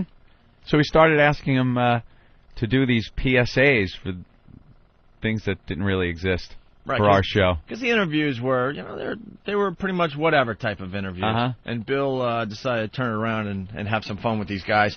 So he interviews the guy from Dozen Furies, Mark, and asked him to do this PSA for us because we're very concerned about some things going on in the world. Listen to this. All right, what's up? It's Bill Burr. I'm standing here with the guys from Dozen Furies. Hey, we're doing a skin cancer awareness thing here on Opie and Anthony. So if you guys could just say something to make the kids aware about skin cancer, just wing it, anything. Throw a couple of fucks in there. so the kids will listen to it, you know? Dude, we are out in the sun all day long, every day, and we put on sunblock probably like 5 times throughout the day, man. You know, you got to take care of yourself, got to take care of your skin. Start over again, just throw a couple of fucks in there. Seriously. Yeah, they're crazy over there. Man, start over again, all right? Just say for, skin cancer awareness. All right, man, we're fucking cock bags, and we put on a lot of sunblock. Fuck. Yeah.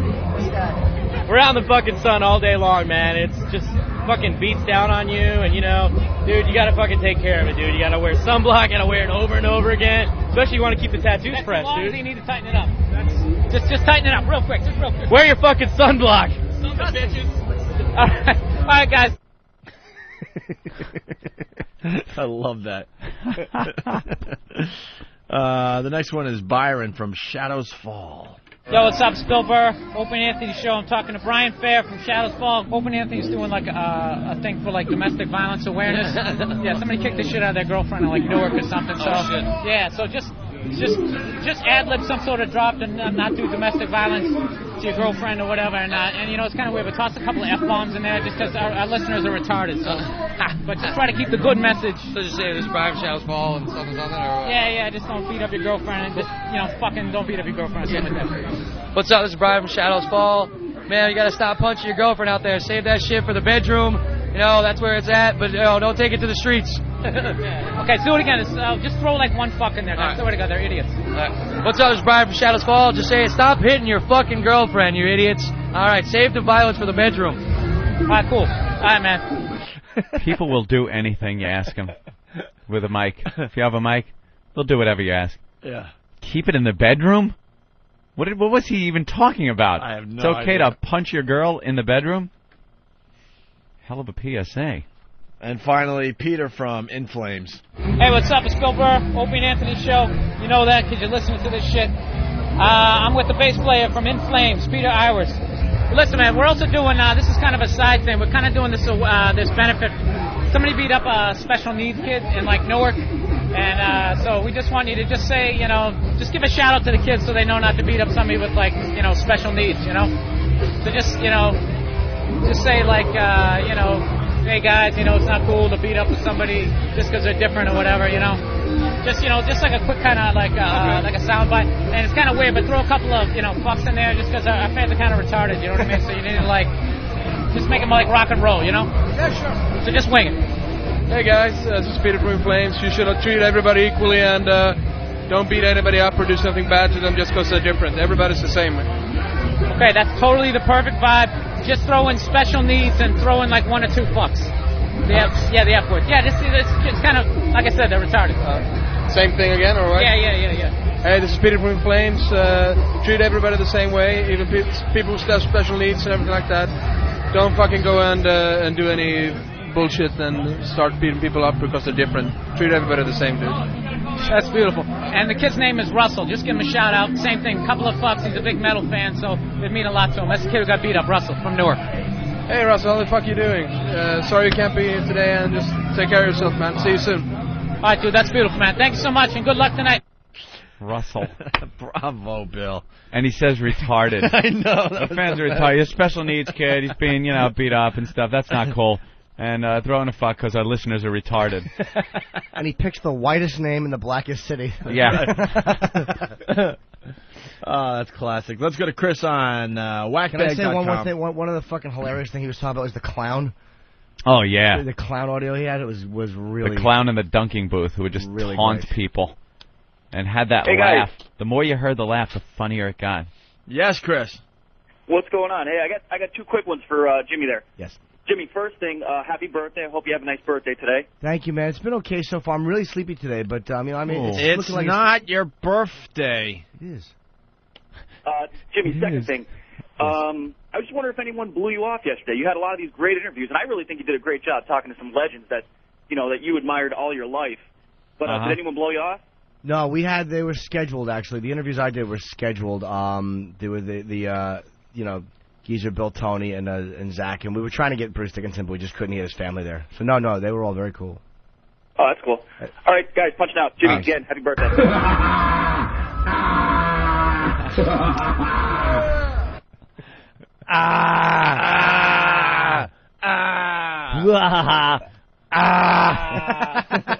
So obnoxious. Animal. You ever see Carney with Gary Busey when he played one of those guys? Oh, yeah. That was a great flick. Long time ago. I haven't seen that in a while. Yeah. Now he's I bet a it doesn't babbling hold up. idiot on Celebrity Fit Club. Oh, you know, I don't know. That's a good question. Steve just wrote this. What? Jada Pinkett, he said, kind of blew us off. Oh, yeah, that's right. I don't know if it was her or her publicist. We knew you wouldn't get Jada Pinkett. I know. Well, I think, to be honest with you, I think what was happening... Jada Pinkett Smith. It's just a bad... It's probably... I hear she's actually good. I mean, I'd love to say she stinks, but I heard she's actually good. But it's just a weird combination of Ozzfest. I heard she's been kind of having a tough time, and they've been giving her shit, the fans. Yeah. So she did a few songs. I guess she's discouraged, and she's probably not doing any press because of that. But the way publicists spin it, I know it's their job, but she's like, well, she's not doing any presses early in the tour. I'm like, I mean, I'm not a big star, but I've done enough things where you do press early in the tour. What do you do at the end of the tour to go, thanks for not coming? Right. You try to get people into the shows. So you do press at the beginning of the tour. Yeah. Jada didn't want to talk. She's bombing, obviously. She's not being very well received by the hardcore metal fans. What does she do? What kind of music? She's got a rock band with some of the guys in Fishbone. Do we have a sample? No, that's the thing. We don't. She doesn't. We don't even have a sample of her music. The story is that Sharon Osbourne saw her band at some club or cafe in Los Angeles and brought her on board, but it's horseshit. Man, I think Sharon Osbourne is losing it a little bit. Well, you got to pay to be in the festival. Yeah, bands are required. The second stage acts need to pay $100,000 to be on the festival. So all right, that's how the labels pony Are up you cash. kidding me? No. Now who gets that money? Sharon Osbourne's Sharon, hopefully. Hopefully. Yeah. You think this is a good thing, Jimmy? Sure. Look, I mean, what it does for bands, it can blow you up. It can make you a huge... Yeah, a lot of bands have been made on Ozzfest. Yeah. How about throwing them a bone and letting them perform and not have to cough up $100,000 fucking dollars? That might be the only way to... it's a very costly thing. Look, I understand how much you love the Osbournes and Sharon and everything, but that is one of the most cocksucker fucking moves I've ever heard of. But Anthony was in a band. For a band to have to shell out that kind of cake to get on the bill. You know something? Then fuck it. Don't have local bands or don't have unsigned bands, or have them and pick and choose based on their talent who gets to go on the tour, and just let them tour. Now you're just going to have... What the fuck is this pay to play? Now you're just going to have bands that are rich enough to pay the price just to play. And if you can, great. That's and then fine there's bands for you. that don't have the backing. Those are the bands that are going to suffer. Maybe those are the bands that are more talented. That's a cock move for somebody who's rolling in the money also. Maybe if you needed to supplement your income, maybe that could be an excuse. For a family like the Osbournes that have plenty of fucking money, and this just goes along with everything that I've heard about her. It's all about the cash with her. All about making a buck off of Ozzy, his name, his history, and now bands that want to tour with him. The logic is, and I understand, I'm not arguing that point, but the point is, when you think of the cost of a video, videos are huge, and to spend $1 million making a video that might never get played versus a tenth of that money to go out get played. None of these videos are being played these days. Versus 1/10 that cost to get out on a national tour where you will be seen. Still reeks of something. It's $100,000 for a record label, but it's like how many shows do you do? How many?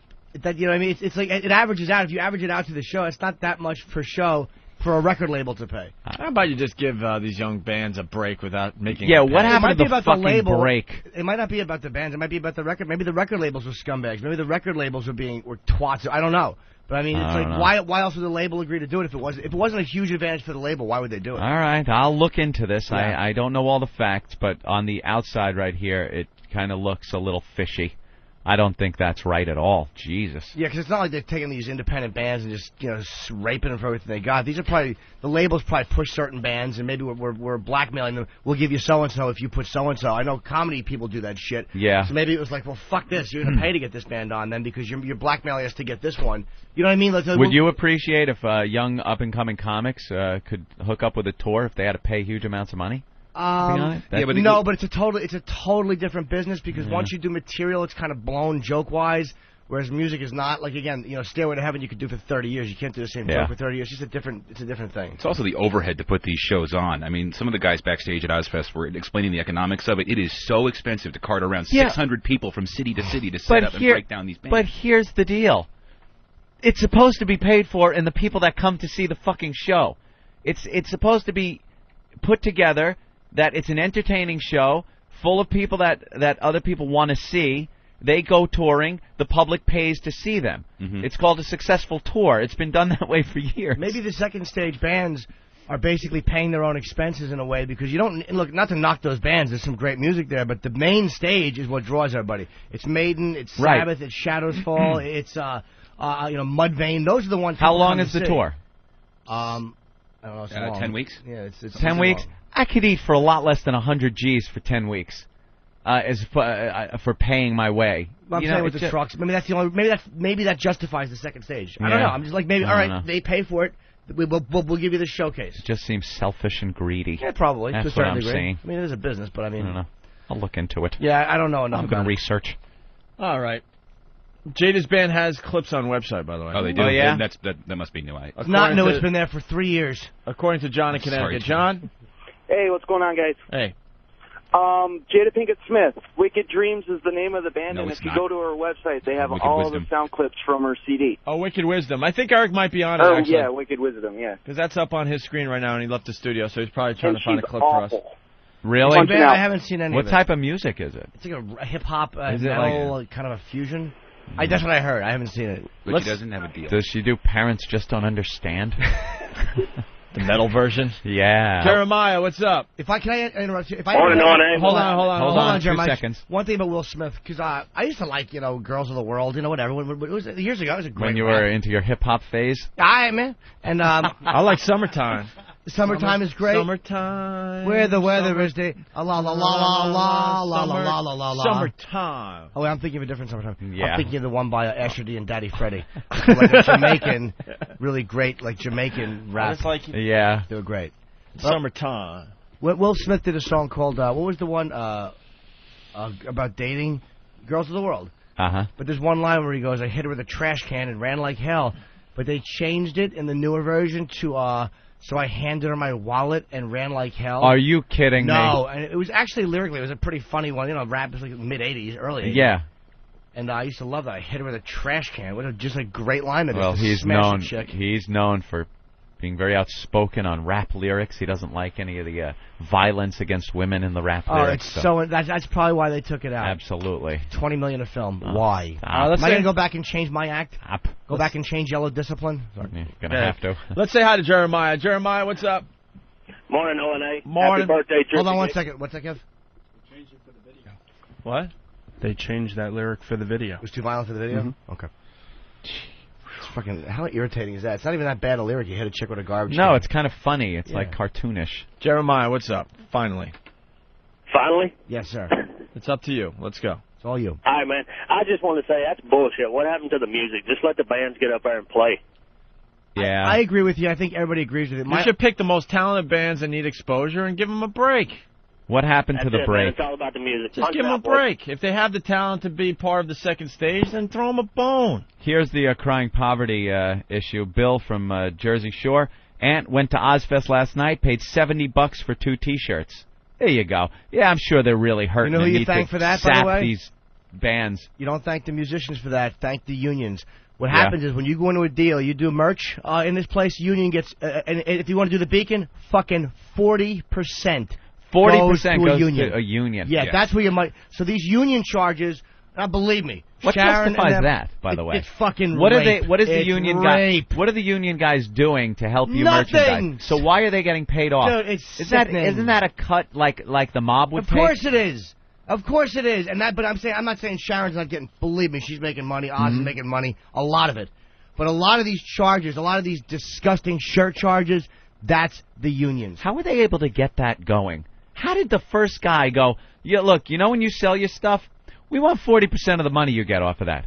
How did they not just get laughed out of the building? Was it the crowbars they were holding, waiting outside? Because the rest of the world is scared, and the politicians ain't going to help you. Well, when they're it's the too only busy option, with fake issues out there. Yeah, violent video games. Woo! Well, when it's the only option, and one company owns, a substantial percent of all the venues, you don't really have a choice. You don't really have a choice but to cough up that if you want to sell. Well, you have to do the way it works usually. And again, being a comedian selling extortion. CDs is not the same as these bands. The way they do it is they make their guys sell your stuff. Union guy only sell the shit. And you have to get them to change your bills. We were running out of change at the Beacon, and the Beacon was notoriously one of the worst in the country. Me and Florentine are out there running out of change. We couldn't even use our own change. We had to get them to go get us change. It's a fucking disgrace. With a cash All business of like these that, places do it. with cash like that, how do they know? Well, they monitor. They have their own person there, and they do the paperwork I watched accurately. I watched this thing go down. They pretty much have a clicker. Yeah. They're watching every purchase. And you get a receipt. Clicking away. I mean, it's not like it's not like it's going in their pocket. I mean, whatever. It is. It is, but it's all documented now. It's not like I'm sure 1971. They have to document this shit because everything's being picked up. But if you get a receipt for all this, that's why the shirts are so much. Everyone's got their hands in your fucking pocket. But 40, I don't know what it is at PNC. Maybe it's 30%. 40%. 30 fucking percent on top of a cost of making and shipping and all that stuff. It's disgusting. Yeah, how about asking them for 40% of what it costs to make the shirts and buy the materials? And unbelievable. So the bands have to use union. I mean, I'm not knocking unions. Believe me, my father's a union guy. I'm not shitting all over the unions. But there are times where, to me, they overextend what they were intended to do, which is protect and guarantee that you're taken care of. They go into a place where you can do whatever you want and have impunity. Yeah, when there was a factory and a guy would say, I'd like a little more money, and the guy would say, fuck you, Right. I'm hiring another guy for 10 cents less than you're making, then I can understand the union. But they've gotten so out of control and swung the other way, where now it's costing this country jobs. Right. Why do you think American cars don't sell so well? Why do you think foreign cars sell better and they're cheaper? Because the workers aren't demanding these huge amounts of money, huge benefits, and breaking the backs of the companies. That's what's happening. Stupid. What's going on with GM right now, yeah. Of course. Benefits. How are they going to cut costs? They can't cut employee costs. Right. It's in their contracts that they can't do anything. So what do? They raise the prices of the vehicles. They don't sell as much. That's what happens. So these bands got to use. I'm guessing it's Teamsters. I'm sure it is, but they're expensive. And again, if you're gonna have shit hauled, you probably want somebody who knows what they're doing. But it's not cheap. So there are a tremendous amount of costs. But again, I'm sure they're all making money. Me and Opie were in a union. We were in AFTRA for the 3 years or 4 years we were over at NEW. Ain't it great? We got fired. And didn't get a phone call. Yeah, one of the biggest radio stories ever, and our union didn't even make a phone call to see what was going on. I'd send them thousands of dollars every couple of months for my dues, and I got in return a little paper card that I put in my wallet. That's it. That did nothing for me. There really is no representation as far as that's concerned. They're good with health benefits, come and go to the doctor, and it's getting paid for. But there you go. Any insurance does Yeah, that. believe me, I could buy my own insurance for a lot less than the dues I'm paying fucking AFTRA. They could go screw. They could go screw. Go screw. Jay in New York. Wow. Jay! I turn into my grandfather. And Jay, you better scram when we're finished. That's right. Go ahead, Jay.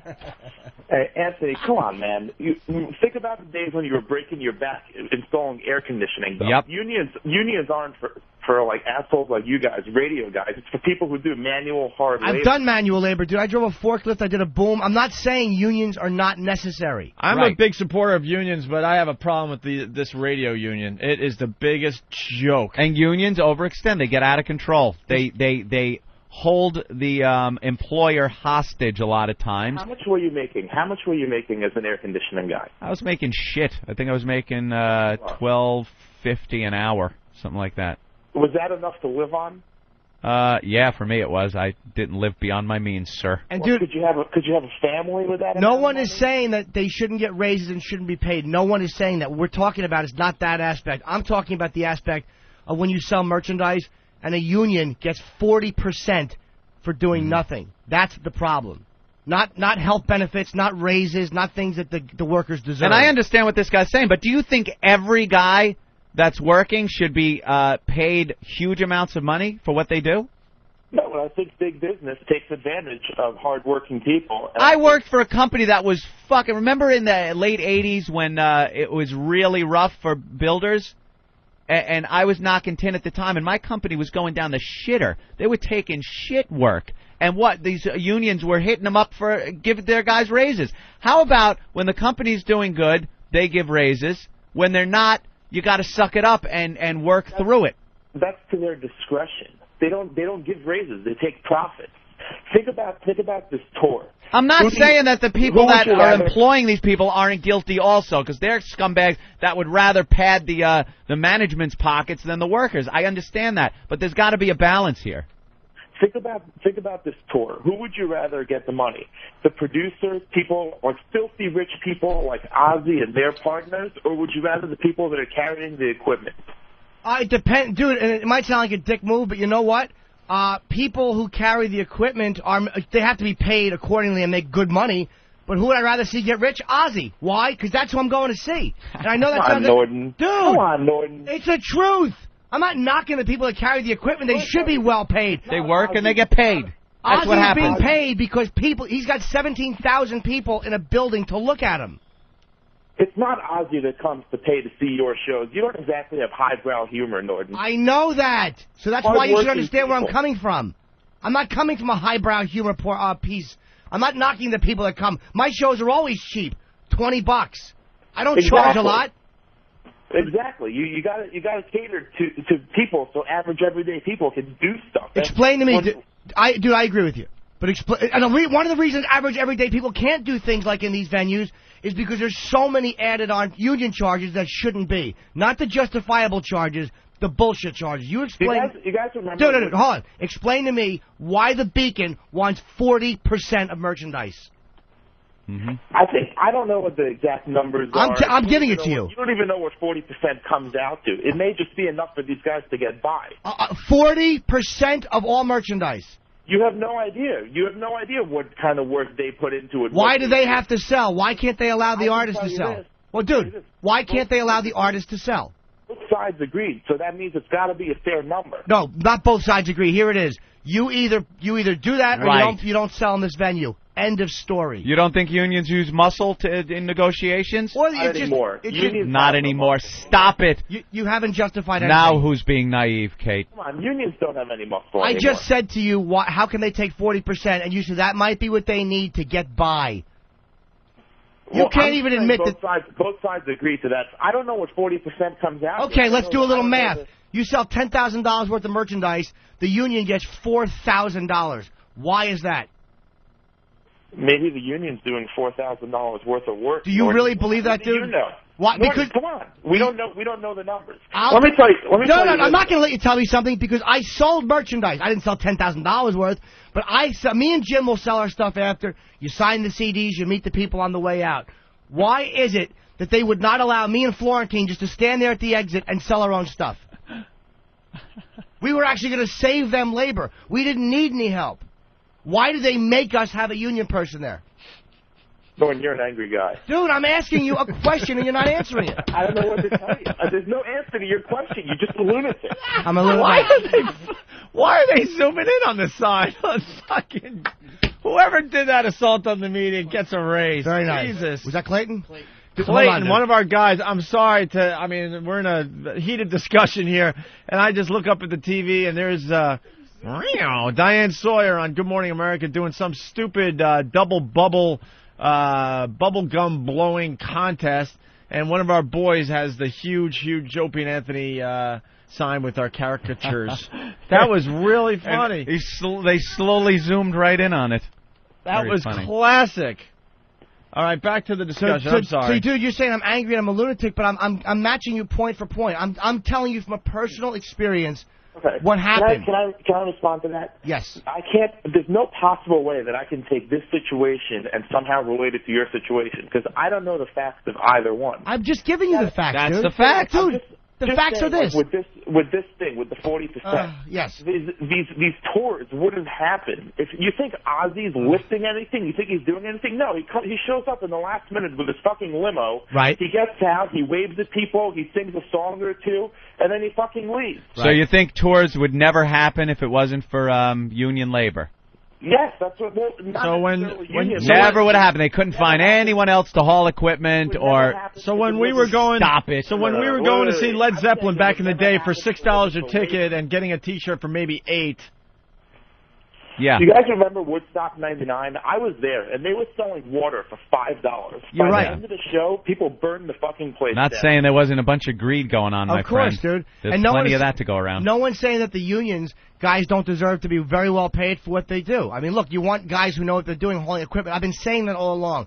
I'm giving you a specific example of merchandise. I did not need any help there because it's just me selling my shirts and my stuff. And I want to know, you saying, well, maybe the union has to get that. Why do they want 40% of that money for me to stand there and sell myself? Why will they not allow me? I don't understand. I'm not arguing for unions. I'm arguing for laborers. I'm not saying. But I'm not arguing against labor, dude. I'm not arguing against unions. I'm saying that they overextend. As greedy as management can get, the unions at times can be that greedy or that irrational. And I've dealt with it firsthand. Hey, Opie, before I punch out, can I make a little request? Yeah. I'm one of the old day fans, and I'd like to know where are they now? Like, what the fuck ever happened to Spaz, man?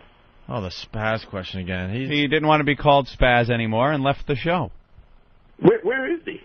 I don't know. We have no idea. Whatever happened to that guy? He called the show when we first started XM, and he's dead to us. We're done with him.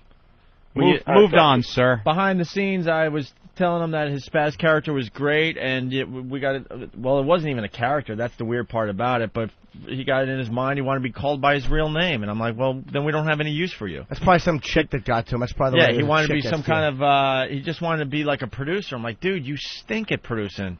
You had a great on the air character, and he just didn't want to do it anymore. So we're like, all right, we're moving on, and that was the end of that. And it's too bad because he was really good in his role. All right, Jay, thanks. Well, I don't know what happened. I never met Spaz, actually. I can't. Really? Yeah, no. If I did, it was a high buy, maybe with Dice when I first came in, but I have no memory. For me, it was always Stinky. That's weird. All right. Stinky rules. Let's say hi to Rocky. Rocky! Yeah. Hey.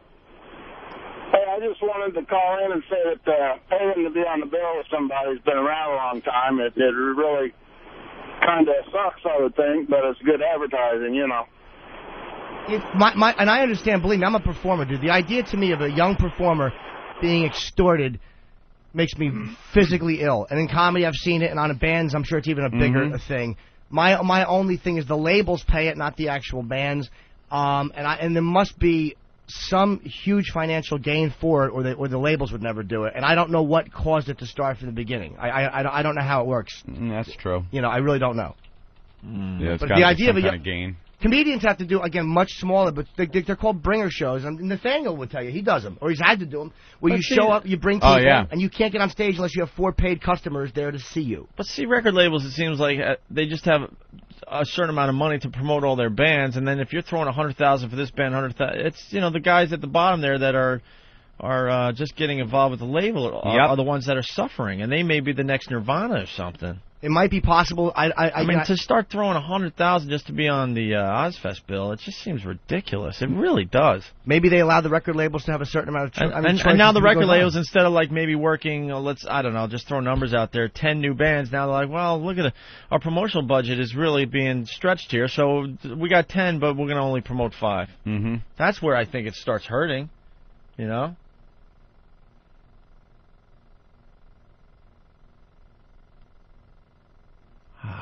Silence is good sometimes. Doesn't that feel good? Yeah. I kind of enjoy that. I actually heard myself scratching my neck. I'm like, yeah, just enjoy this. All right, why don't we take a break? We got audio from Ozzfest. Jimmy talking to Bill Ward and Tony Iommi. And it's awful. I'm telling Geezer you all, Butler. it's awful. We'll listen to a sample of that.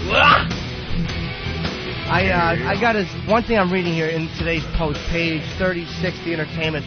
There's a thing, it's called Comics Take a Crack at Laugh-A-Palooza. Which I kind of thought was funny, as opposed to the best of the fest, a sampling of the jokes from the Montreal Comedy Festival, and there's some good lines from Greg Rogel and Greg Proops, whatever. This is what I just want to find out. Peter Hyman wrote this, and I'd love to ask him why he did this. Greg Rogel on Vermin Control, then the joke. Greg Proops on President Smart, then the joke. Jeffrey Ross insulting members of the audience, then the joke. And then here, Latino comic Felipe Esparza, whatever, on Mexico's contribution to the war in Iraq. Mexico wanted to help, but they're going to need a ride over there.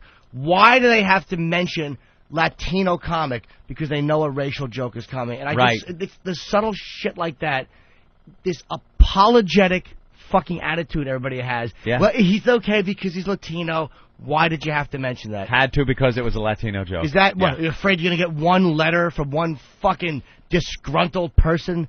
Holy shit. And he probably didn't even realize he was doing it. Yeah, because it's just a natural thing to do now. This intellectual, I should have my face smashed in the pan. He's an intellectual. What'd you go to college? Fucking intellectual cowardice. God, it makes me sick. Yeah, that's what people have been conditioned to do. Why? And I can't even blame the guy because, quite frankly, if he didn't put that, he probably would get a letter. And there'd be a Latino society that would come after him and might even lose his job. You know who else is Latino? I'm sorry to interrupt, Jan. Greg Giraldo. Oh, right. Is Latino. But he doesn't look it, so it's okay. Yeah, and he didn't. Why didn't they mention Greg being Latino? Because he didn't do a Latino joke. Didn't do a Latino joke. He actually did a good joke. And he does cable TV ads now.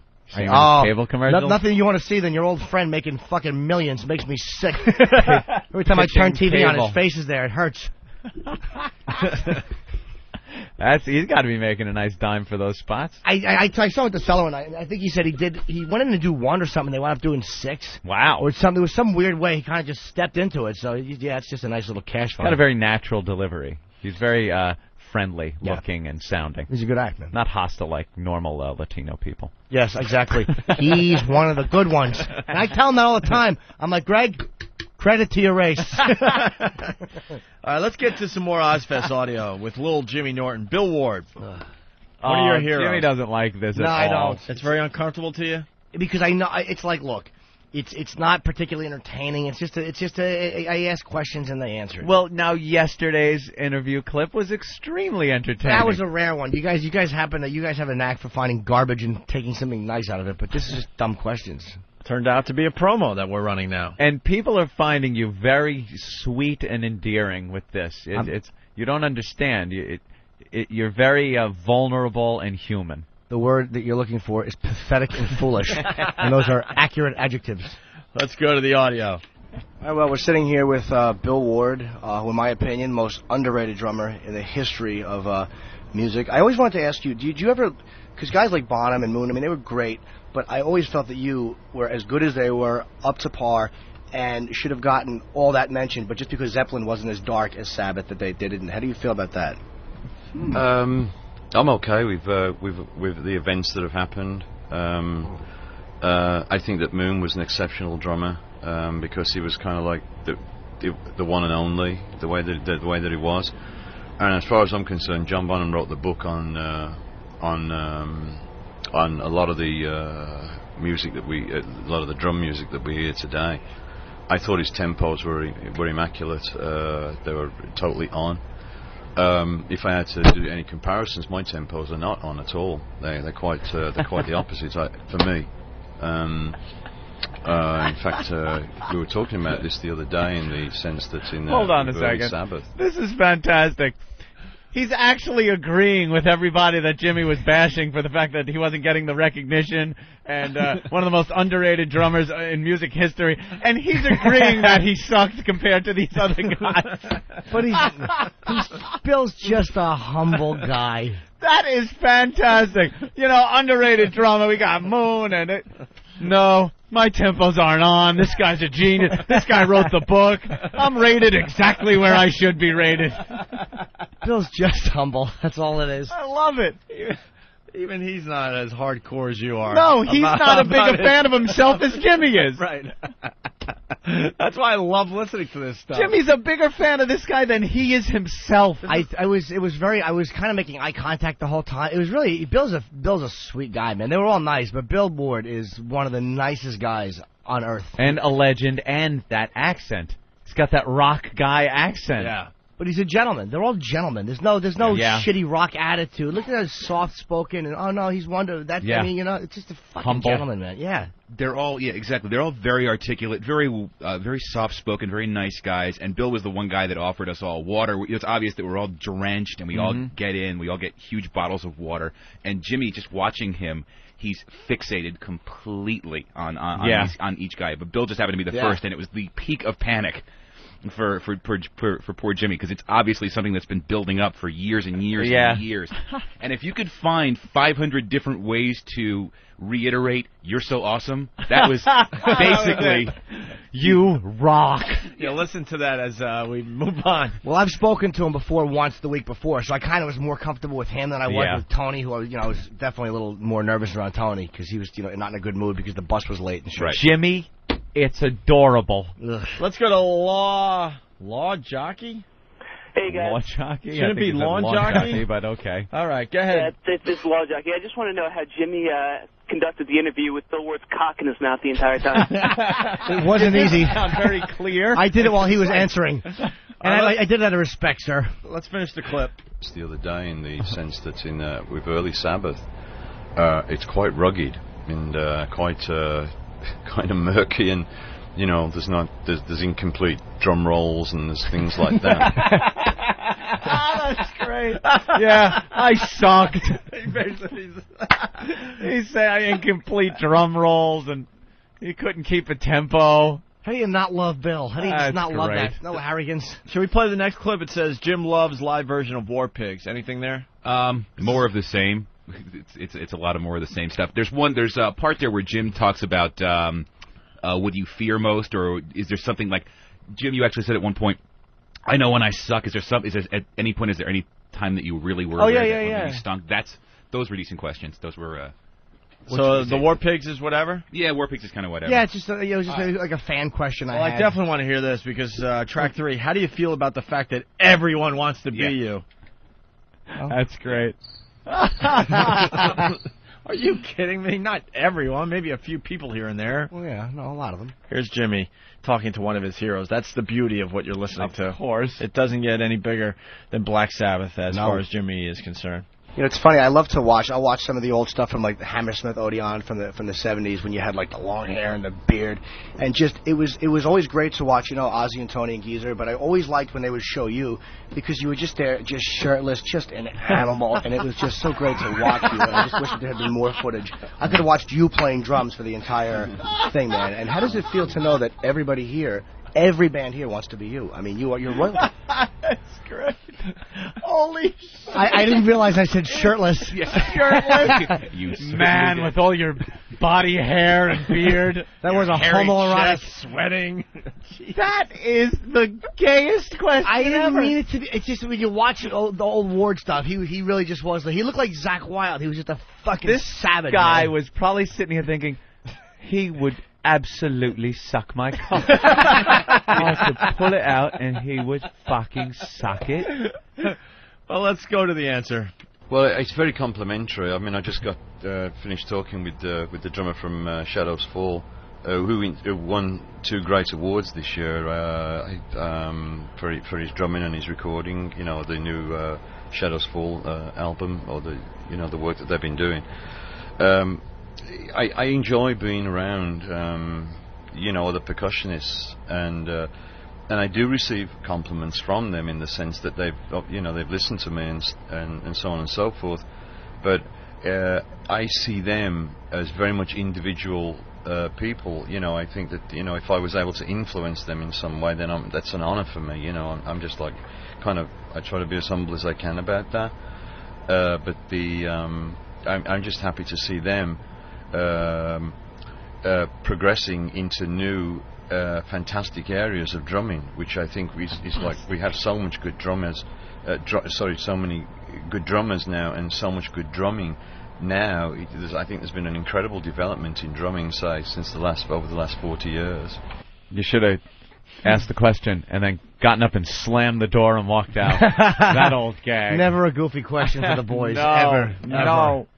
How do you feel after 30 years and still being a success? Anything there? There's just a lot of clips. I know. I mean, again, it's very complimentary. Why, it's Jimmy just unloading, 30 some odd years of devotion to these guys all at the same time.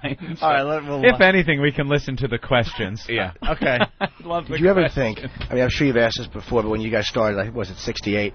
That 37 years later, you're still headlining a major sold-out festival, and there's still nobody that can go on before you that can make you guys not look great. You understand? There's nobody you guys can't follow. I mean, are you amazed that it's lasted this long? Yeah, I am. I'm amazed that I'm still alive, to be honest with you. It's kind of like any day above ground, right? Yeah. Yeah, it's I hear you. I was nodding. Yeah. Well, it's like, how can I describe this and try and pack it into just a couple of minutes? I have a good hindsight of how things were for us before, because that was the experience before. I'm talking about the 1970s. And now, just in the most recent times, in the last 7 years or so, it's almost like doing this, but in doing it in a more of a grown-up way, or in a more experienced way. So a lot of the things which were possibly important, say when I was 19 or 20, which was sex, drugs, and rock and roll, I guess that's where it was at that point. These days, it's more like, I wonder if I can achieve that new drum lick. So, and I mean, back then I was also wondering if I could achieve that new drum lick. But now, I guess, I wonder if I can achieve that new drum lick kind of as precedence over sex, drugs, and rock and roll. I've never had the sex, drugs, and rock and roll, unfortunately. It seems nice, though. Well, the sex, drugs, and rock and roll for me just, that kind of put me in a one-way jacket, that didn't work out at all. But it took me a few years to understand that. I love it. So it's a different outlook, Personally, I think that all of us, Tony and Geezer and myself and ours, I think we're playing better now than we've ever played before. There's a much more of a maturity, and we've all just experienced a lot more now. That's great. According to Jim, the world's most underrated drummer, after 30 years, is finally starting to practice. That's what I got out of that interview. He's finally started to, maybe I'll work on a drum lick. Put the drugs down and and pick up some sticks during time I'm not on stage, and maybe work some of this shit out. Maybe start working on my craft. Let's say hi to Eric in Colorado. Eric! Hey, boys. Hey, Jimmy. Yes. Did you take Bill's load on your chin, your chest, or your back? I didn't, but I would have anywhere Mr. Ward wished to place it. And, of course, we're getting quite a few of these. Jim Norton shit dick! Well, I'm just chatting with Bill about percussionists. Of course you are. All right, help me out here, Steve. Yeah. Compliments on the set list. Bill Ward's online blog. Your penmanship on the set list. It might just be interesting to hear the question that Jimmy presented, because Jimmy's foaming at the mouth over the set list. All right. Can I compliment you on the set list? I saw it. Don't compliment someone on the set list? You are just dripping. You are dripping in front of this guy. I'm a weasel. Oh, wow. I compliment you on anything. The set list. Can I compliment you on the set list? I saw it, and they won't be hearing this till tomorrow, but NIB, I almost shit when I heard you open with Symptom of the Universe, and Sleeping Village. I kind of wish you would have finished Sleeping Village. What a great set list. Dirty Women, Electric Funeral, a lot of stuff I haven't seen live. Was that, you guys say to Oz, let's just do something different? Well, yeah, well, it came from the popular vote. Can I stop myself right there? This is why I should be decapitated. Because I just called Ozzy Oz because Bill called him Oz right before that. Oh my God! How did that get past me? I was concentrating so much on the earlier part of I missed it. I gotta hear Jimmy call Ozzy Oz. You know, a lot of stuff I haven't seen live. Was that you guys say to Oz, let's just do something? Jimmy, thank you for pointing that out. That could have just gone by. Your pal Oz. When I said that, I realized I had just said it, and I just was like, ugh. So when you jot this down and hand it to the big O. The Ozster. Well, yeah, well, it came from the popular vote. In other words, everybody listens to Black Sabbath. Because for a couple of, last year and the year before, or the year before that, we were getting, a lot of email, which wasn't negative email at all. It was very positive, saying, "Hey, play something different, guys," And of course, we don't have anything new right now, at least to play. So we tried to make sure that we could at least try some different things, a little bit of some different things, to see if that might go better with our audiences. Ooh, a little alluding to a new album. I don't know. I didn't ask them about a new album because they've been asked about it 1,000 times. Really? Yeah. Because that's something we don't have anything new to play right now. Right now, yeah. Kind of sounded like maybe a new album. There was rumors about that, but again, I just figured that they were sick of being asked that. Yeah. So if anything, that was the one. And why ask that question when you could further drool over the man and ask him something about his shoes, perhaps? Yeah, we got to break into the exclusive interview with Bill Ward, conducted by the old Jimmy Norton, because Clayton's back in the studio. We had an assault on the media. Good Morning America with Diane Sawyer was hit bad. Went very well. It went well, but we're hearing rumors that one of the kids might have got hit in the head with a sign. Did you hit that fat kid in the head with the sign? I did. Well, I was holding the bottom, and it got top-heavy from the wind. Yeah. And it just came over and just tapped him right in the head. And he turned around and looked like, what the fuck? Now I got to see the video. We didn't see that. Yeah, definitely hit him That in was the head. really funny. And where Diane Sawyer was standing, they panned over, and they did a slow pan of the kids chewing their gum and blowing their bubbles, and the sign was on camera the entire time. And they were slowly zooming in like that was the focus of the shot. Very good job. It was a very good assault on the media. Thank you very much. The guy must have been a fan or something, the cameraman or something. Yeah. Yeah, he just zoomed right in. And it was right in on it, right up when you conked the kid on the head with the sign. Poor kid's great. We're nervous hitting as hell. children. Yeah. He's on national TV trying to blow a stupid bubble. Oh, Paul Anka, where's he? And he's getting hit in the head by the Opie and Anthony sign. yeah, some cop told me to take it down, so that's why I took it down. But the cops can't tell you to do that. I don't get that. I know, one. that's She was ridiculous. pissed. Was it on a stick, or was it you actually holding the I was sign? holding it up as high as I could. They can't do it. How can they tell you to take it down? For what? Cops can't tell you to take down a sign that's on live TV. I don't know. They just can't. It is ridiculous. There's no law against doing that. She was mad, though. Really mad. Who? This, little black cop. I don't know, woman cop. I thought you meant maybe someone with the show. What did the kid say anything to you? No. Did he say, what the fuck's your problem? Or No, he just I turned got around the line and wrong. I stink. Yeah. All right, good job, Clayton. Thank you. There he goes, Clayton. The latest assault on the media today. Very good. Not part of the contest because it's one of our guys. Just we like throwing them out there as little exhibitions of how it's done and how easy it is. And how easy it is. And I like the actual sign Yeah. that's used during those things. But then you do it yourself. You wear a cape, you wear the shirt, and you're in the lead. At this point, we're doing them like 2 or 3 a week on our own, Yeah. easily. All right. Okay, what else can we play from the Bill Ward? Track 7 is a good one, I think. Track 7? All right, so we're going to go to... Okay, this is a good one. Listen to this. Come on. Like, I know when I'm awful, because the crowd's just staring at me. Do you have nights where you're just going, Jesus, I am doing everything wrong tonight? Do you feel that ever as a musician? Yeah, definitely. But we for me, just talking myself as a percussionist, I get to try and recover from it by the next song. I think that's one of the toughest things is to move on. Forget it. You screwed it up. You screwed it up. But now move on and recover from that. So you just have to do 120% in the next song that comes up.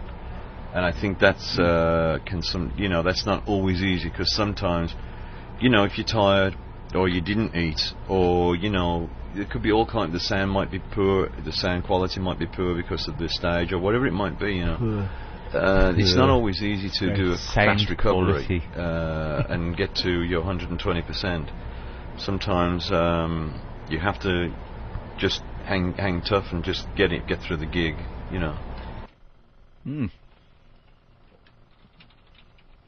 Very good. So I don't know what to say, to be honest. I think the next one where Jimmy says asked him about are there any things that you love that you absolutely loved. I think that was the next question. Would you do a radio show with me? Oh no, is that what the next one is?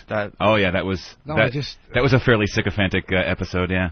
Is it good? Yeah. And I know you guys I know you do radio as well, and you have very eclectic taste. And last time we spoke about satellite radio, and I asked the head of programming, I don't know how long you guys are on tour for, but I would love to do a shift with you.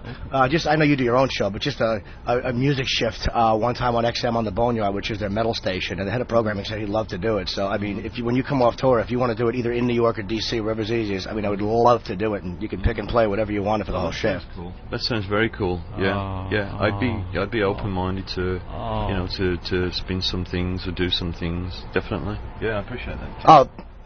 No, I appreciate that.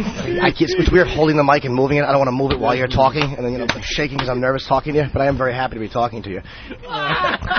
Nervous talking to you. I'm happy to talk to you. I'm talking to you. I got the mic and I'm talking to you, and I'm nervous talking to you. Wow, you little Nelly nervous.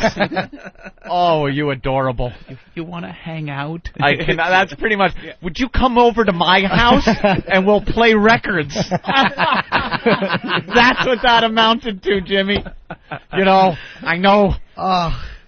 You got a show, and I've already asked my mom, and she said it's okay. I forgot about How that. could anyone not adore you after this? I am awful. You do know you're a big star in your own right, right? I'm a zilch. He's a huge star, It's amazing. and he is just the little nervous kid. Going back to being like 12 years old, 13 years old. You know, you, me, under the porch. Would you like to play Monster Rain with me? Of all the songs, records in your catalog, is there anything you would fix? Yeah, I was just curious. It was just That's a interesting. fan question. Do you ever look back, and again, I know I do, where you look back on something that you feel great about, and then you look back on it and you go, oh, what the fuck was I thinking? That was Like good. this You wanna just interview? go back and do it, but you can't 'cause it's already out. Yeah, I'm still doing that. I'm still doing that with Sabbath stuff. There's one song, Who Are You? Phenomenal song. Of course it is. Of course it's phenomenal. How could it not be? Of course. Didn't the Who do that song? They certainly did not. My Who? The part I hate is that I talk way too, like I'm just too eager, and I put the That's why I love microphone playing in my this. mouth. I mean the microphone. That's why we love playing this. I so understand. It's a peek into your mind. How that is. It's so eager to be there and please and do a good job, and you're nervous, and you're just over on the microphone, and You know so excited. You know you're a bigger fan than the actual band, right? I think that they kind of appreciated the fact that I knew the band. You that I care was so much new. more about Black Sabbath than these guys care about Black Sabbath. And maybe. I mean, I know I've met super fans before, and sometimes they remember stuff about you that you're like, oh, yeah, I guess that was a part of me. Yeah. That you don't remember about yourself, but I think they like the fact that it was somebody who was informed about what they do. Oh, and not informed. just someone who Quite was informed or obsessed. But well, you know, I mean, Two different things. I adore Ozzy; he's my idol. But I mean, it was like I love these guys, and it was like it wasn't about just asking Ozzy questions through them. It was like I wanted to know them too. You know? This is like the guy that runs the most hardcore Black Sabbath website ever, who would never get the opportunity to sit down with these guys, and that's what it was like watching Jimmy interview these guys. He had so much information; he's just letting it all come out at once. They probably like the fact that it wasn't just, Ozzy, you know, do you watch the Osbournes? Did you see, all that shit? Right. I think I told him the date and the album was released. You did. Is that the clip? That might be in there. Now that's scary to the artist. No, Jimmy. That's he asked, frightening. You might, I don't just play that for a second because that might be the one. Where I backed up a little bit because I love how he says that song is phenomenal. Phenomenal. I just jump in. It is a great song. Can't because it's already out. Yeah, I'm still doing that. I'm still doing that with Sabbath stuff. There's one song, Who Are You? Phenomenal song. I want to correct the drumming on it. In fact, if I ever got a chance, I'd love to re-record the drumming on it because it didn't turn out quite. It's fantastic. There's nothing wrong. That's off Sabbath, Bloody Sabbath. There's nothing wrong with that song. That's just you have to find something as an artist. There's nothing wrong. It's fantastic. That's a good example of wanting to. I mean, how long's it been since that came out? 30 years ago. 74. and I'm still kind of kind of like every once in a while I kind of go, man, I wish we could re-record that. I'm just, still not settled with that one. 74. Just that things being unfinished, they're already out. This is just, I'm loving this. I creep myself out. You're going to show up at his house with a briefcase. Now, I thought we could work on this stuff. You're like those Trekkies, just every little... What do you want? What do you want from me? I can't give it to you. This is my pride and joy. You are Rupert Pumpkin. Oh, I'm a fool. 74. It's not 30 years. Let's go to Josh in Colorado. Josh. Hey guys, love you guys. I want to mention that Norton interview sounded a lot like that Chris Farley skit on Saturday Night Live where he gets to interview big guys and he's like, yeah, did you guys ever play with, you ever watch the Osbourne? Yeah, it was cool. Somebody else pointed that out too. It certainly wasn't intentional. It was just, of course not. It is I love you guys. So goddamn funny, Jimmy. It's just the way you're asking these questions. The guy said he would like to redo a song, and you told him no. Right. You pretty much told him no. Because you know better. You know better. No, that song is phenomenal. Leave it alone. Perfect. And watching Jimmy in the room, and you got to understand that there's not only is it me holding a microphone, but it's also Bill's assistant Walter and Kevin from Sanctuary and Adam from Jaeger in the room, and everybody's just this big grin on their face because everybody knows exactly what's transpiring here. This is the chance of a lifetime, and they're all watching Jimmy just foam at the mouth. We were literally I was during Bill. You held the mic during one. I held it during Bill. Oh, okay. you know, and it was just like shaking a little bit. And but then I put my arm on the table. I'm like, stop fucking moving, stupid. And man. we were at this teeny little table in Sabbath Village in his trailer. So it was like being at a little kid's table in school with. It was amazing. Did they tell him that it was a Make-A-Wish Foundation dream for you or something? Because that must have been what it looked like. This is great. You don't get to hear something like this every day. It's someone that gets to interview their hero. It is There's no one very bigger rare. to Jim Norton. I want to stress that. Out there, pick the one person that you know you're never going to meet, you're a huge fan of. Now imagine sitting in a room with that person and talking to him. If I had the chance to sit and talk back in the day to like Kurt Cobain, I would have shit my pants. That would be a little crazy. I would have lost my mind. I remember the first real celebrity I wanted to see that I interviewed, or actually just a passing hello with the microphone because he was on his way to the dressing room, was Eddie Van Halen. I remember that We were moment. backstage at the Worcester Centrum, I think it was, and we're broadcasting from a table, backstage area, and there's kind of a little commotion down the hall, and we look, and here comes Eddie Van Halen walking down the hallway. And I got up, and it was around the time where he was having his hip replacement surgery or something, so I just stood up and I had to ask him something, and popped into my head. It was like, Eddie, how's the hip doing? You going to be okay for the show? And I put the mic out there, and he started talking into the mic that I'm holding. I was staring into his face like a lover look. And I heard nothing he said. All I was doing is looking and thinking, oh my God, it's Eddie Van Halen a foot away from me. I didn't hear a word of his answer, and I must have looked like I was in love. It was so embarrassing. You just said something that was really weird. It just hit me, and I didn't realize. This is one thing I actually did right. I always do. I panic and I zone out, and I'm like, yeah. But that was one thing I did during these interviews, and I listened. I couldn't believe I actually was, with everything they were saying. It wasn't just Bill Ward's mouth is opening, words. It's so hard to do just because you're looking at the person and you're like, holy shit, that's the person I see on this or TV and that. And I'm not saying I wasn't nervous or that there wasn't complete adoration, because I was, and there was. I don't think you have to even comment on the adoration, right. Jimmy. It speaks for itself. I was trying to be unbiased. Didn't go well. Trying to be middle of the road. But yeah, I did listen. That you just said that. It's funny you said that. Yeah. Let's say hi to, where are we going? Brian in North Carolina. Brian. Hey, what's up? Hey. Hey, tell little Jimmy that he's like the fucking Black Sabbath Rain Man. 74, yeah. 74. 74. It was nice to have Bill almost ask something that I could be helpful with. I just wanted to be helpful. He doesn't care what year it was released. What's that, buddy? I said, go watch Jeff Wapner. All right, thank you. Let's go to Staten Island. Jimmy, what's up? Yo, this is like worse than MTV Fanatic. Yeah, it is like Fanatic. It's worse, though. 74. What the fuck? He did the song. You told him it was phenomenal. I was helping my friend. My buddy Bill had a question. And what kind of friend am I if I don't give the information? Right. If Anthony goes, hey, Jim, what year did the Yankees do this? If I help, I tell him. You throw out the info. Bill asked a question. I thought about it, and I just happened to mention it. He said 30 years.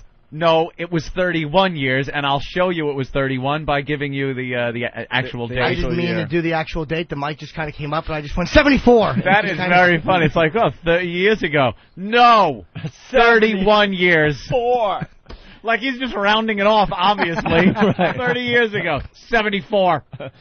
Sean in Jersey. Hey, guys. Good morning. Morning. Hey, when Jimmy asked this guy if he would come at the studio with him, and he says, I'd be open-minded to it, that's the equivalent of, like, get the fuck away from me. Yeah, I'm open-minded to that. We didn't pick up on that. Very good. No, I think he would want to do his own. And I was making sure he understood I wasn't trying to glom onto his radio show and, like, hey, can I do a show with you forever? I just wanted him to know that just a shift would be a thrill to, to bring you on next time and do a shift with you on the Boneyard. That's probably going to happen. I made that call to Eric Logan on the way in to see if it was okay to ask that. Do you actually think that would happen? Absolutely. I got an email from Bill's people, and it's going to happen in the fall. Wow. Bill Ward I'm not just saying because he's Bill Ward, but he's a sweet guy, man, and I think he's actually a completely honest guy. Could be losing Jimmy now. And there's another radio show.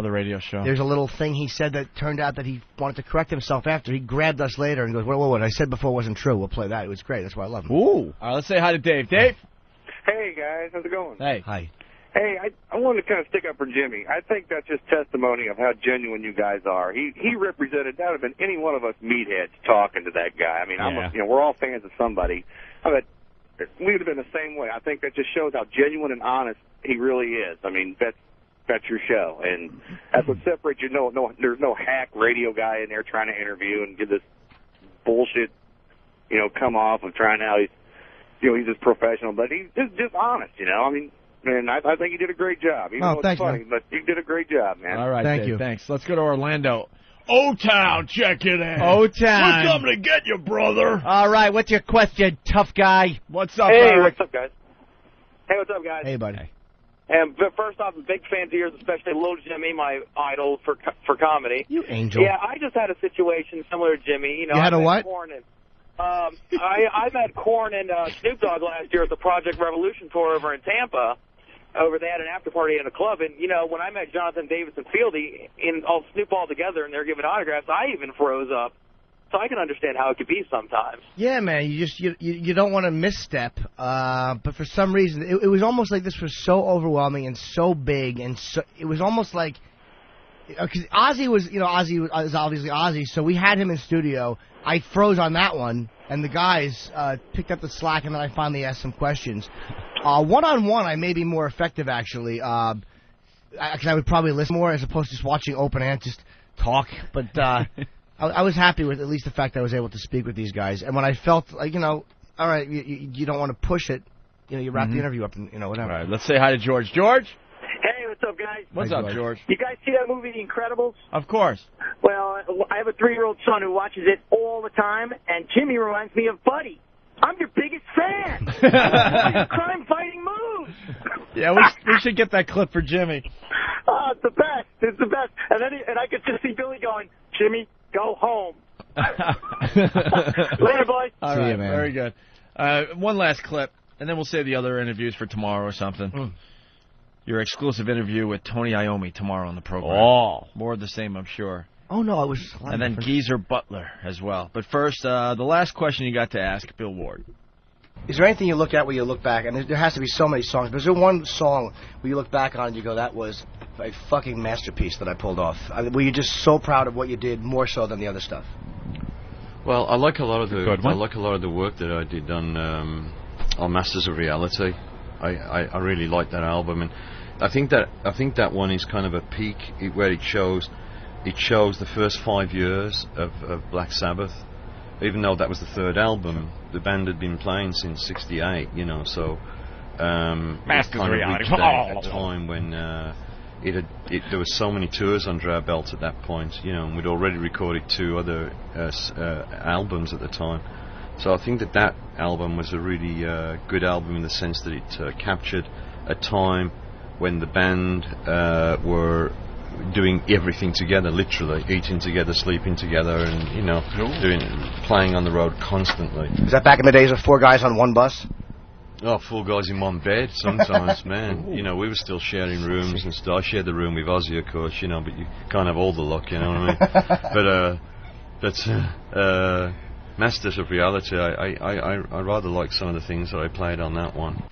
I think I actually wound up, I quoted the songs that they did off Master Reality. I kind of realized I was a psychopath. Really?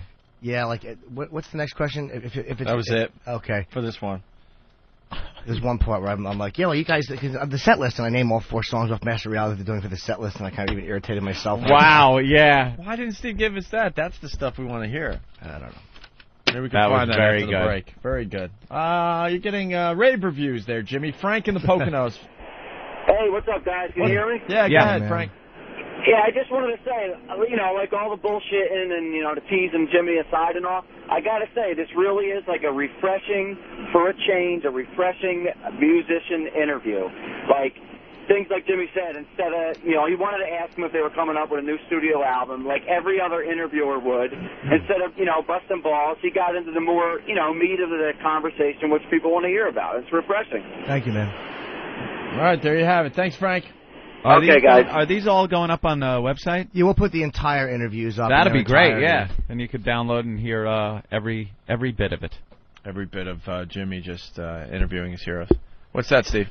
This is a clip of Bill catching up with us afterwards and correcting something he said. This is like a 1-minute clip. What happened was this: we were talking about something. Well, he corrected his clip.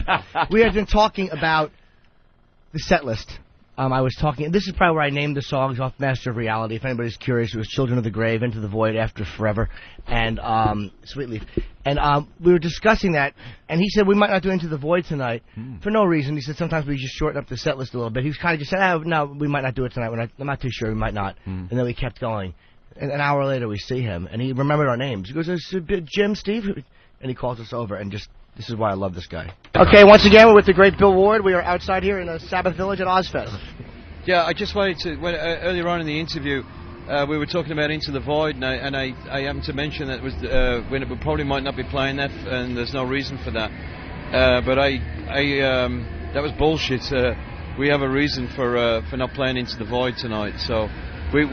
because we're doing back-to-back gigs, we tend to tighten up the show a little bit, you know, and it works out a little bit better for the band. So that's what's going on. So Into the Void is coming out. It's basically just a timing decision. As a matter of fact, tonight I don't know if we're actually playing it tonight. We might actually play it tonight, but on the last 2 shows this weekend that just went, we didn't actually play it.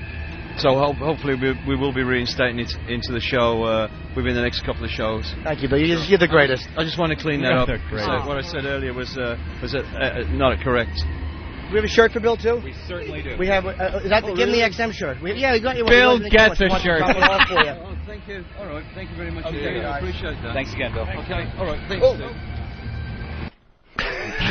Wow.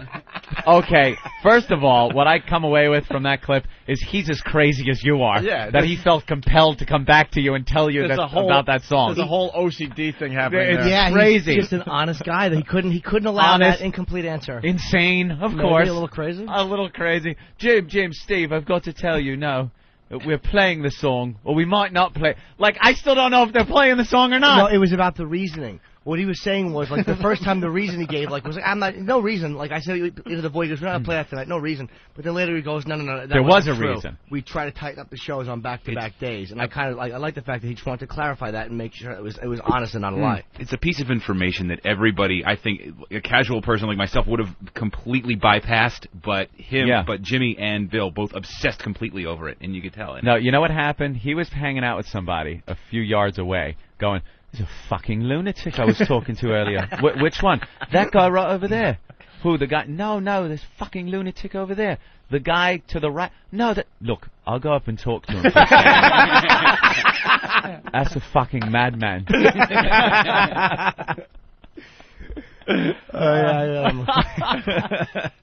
I love it. Yeah, great. I can't wait Just for tomorrow. A complete fan talking to one of his heroes. And they were the most genuine guy. And they did actually talk a little bit about having to do certain songs because Ozzy, you got to pace him. Well, because the notes are a little different. Right. Yeah, the guy's no kid anymore. Absolutely. You know? All right, Kevin in Salt Lake. What's up, Kevin? Kevin! Yo! Let's go. A wind tunnel. Hey, I was just wondering how many times did Jimmy come in his shorts, and if he's going to frame those shorts that he was coming in when he's doing an interview. All right, sir. 4. Frame his jizz-stained shorts. The answer is 4. Joe in Arizona. Hey, this is Joe. Hi, Joe. You're in Arizona. Yeah, I'm in Phoenix, Arizona, man. Right. Hey, I love you guys' show, man. Thank you. Hey, I want to hear the part of Jimmy's interview where he says, I'm totally crying. I'm absolutely crying. I think a part of the Geezer interview, he does actually make reference to weeping. Yeah, I'm absolutely crying here. I was in the same room. It was amazing. Pale Rider from Whackbag. What's up, boys? I gotta ask you, what's more disturbing, the fact that Jimmy knew that the album came out in '74, or that Jimmy was only 5 years old when that album came out? I know. 74. I was 5. Yes. We're 5. I was 6. And not for nothing, him and Bill Weir have a lot in common. When Bill was talking about like drumming tempos and all that before, he's talking like 84 times in a minute. I mean, between him and Jimmy's dress, I suck. Relatable. He was going somewhere and he just realized it was spinning out of control. All right, Jason in Virginia Beach. Hey, fellas, how you doing? Hey. Back in '97 or '98, I've been a big Dale Earnhardt fan since I was, a little kid. God damn. I had an opportunity to meet him at like a meet and greet with like 20 people. It was me and my wife, and we get up there to a table, and I was so starstruck. The only damn thing I could say to him is, I like you. Oh, that's bad. How embarrassing. Just the look on his face and my wife's face just totally just embarrassed the hell out of me. It's like a childhood thing, man. It's like you're not speaking from an adult, a man meeting a man perspective. You're speaking like you're looking at it's like looking at a clown when you're in Ringling Brothers. Like to actually talk to that person when you're 4 or 5. That's the same vibe. Something just happens in your brain. He's not a hero of mine, but I told the Peter Jennings story. I see him in Central Park. I'm sitting on a bench just hanging out, and he's fighting that lung cancer. And I saw him with his kids walking in the park. This is 3-4 months ago. And I got to tell you, he looked awful. And I personally don't think it looks good for Mr. Jennings. Dr. Hughes, thank you for that diagnosis. And I'm sure he'll be thrilled. And so I'm thinking, here's my moment to say something to Peter Jennings. And I pointed to my cancer bracelet that I wear for Brother Weeze. And the only thing I could think of was, good luck, bro. Good luck, bro. That's what came out of my mouth. Like he's playing a pickup game. And I saw him coming for probably 100 yards. And I'm like, you got to say something. It's Peter Jennings, the fight of his life. There's nothing you can say. I support this cancer thing. Everyone does. And I got my cancer bracelet. So I'm like, what are you going to say to Peter Jennings to make him maybe smile inside a little bit? Maybe make his day a little better than it is? Nothing. And the best I could come up with on the spot was a thumbs up and a good luck, bro. Good luck, bro. There's nothing you could say to a celebrity on the street that sounds cool, new, hip, or anything they haven't heard before. Most of it sounds ridiculous because you're freaking out. But I think the best thing you could just say is a recognition of, hey, man, I love your work. Or if they have something recent out, say, I caught this and it's great. In passing, you're not going to stop. You're not going to get a relationship with this person. Yeah. You're not going. It's one of those moments that, and it's so hard to come off like it's kind of casual. Usually like, loved you. And you look like an idiot, and it's very hard to do. So a lot of times you just look and walk by and tell your friends you saw that person. That's it. Great, you. What? Well, the dude that played Ned Ryerson was living in my neighborhood for a while. Ned Ryerson. From Groundhog's Day. And I saw him coming, so I thought I'd be witty. And I was like, Ned Ryerson? Like he hasn't heard that. I sure as heck fire remember you. Right, the look on his face, I think he wanted just to strangle me. And, there's always got to be one buzzkill in life. And I got to just really quick address the post. A guy named Dan Aquilante. Uh-oh, I see the headline, and I'm not even getting close to Jimmy. Because I know what this guy is. I know what he's just one of these Rolling Stone magazine. Well, let's try to get him on the air. It's a New York paper, isn't it? Too hip for the room kind of guy. I want to we're trying to get him on. In his face. He trashed Sabbath, where Ozzy created horror with his cringe-inducing vocals. Ozzy sounded phenomenal, and everyone said he sounded phenomenal. The only time he cracked was on the last song, and then when I saw him, it was the last 2 songs, because he had been screaming the whole show in between songs. You know what he does, he's Ozzy. Yeah. He sounded phenomenal. It's the best I've ever heard him sound, because I think he's sober now, and he's healthy. And this guy is just probably one of these jerk-offs who likes certain types of classic rock, and he didn't like it. And the Daily News gave it a phenomenal review. They were like, Iron Maiden, Sabbath, that's what a show is.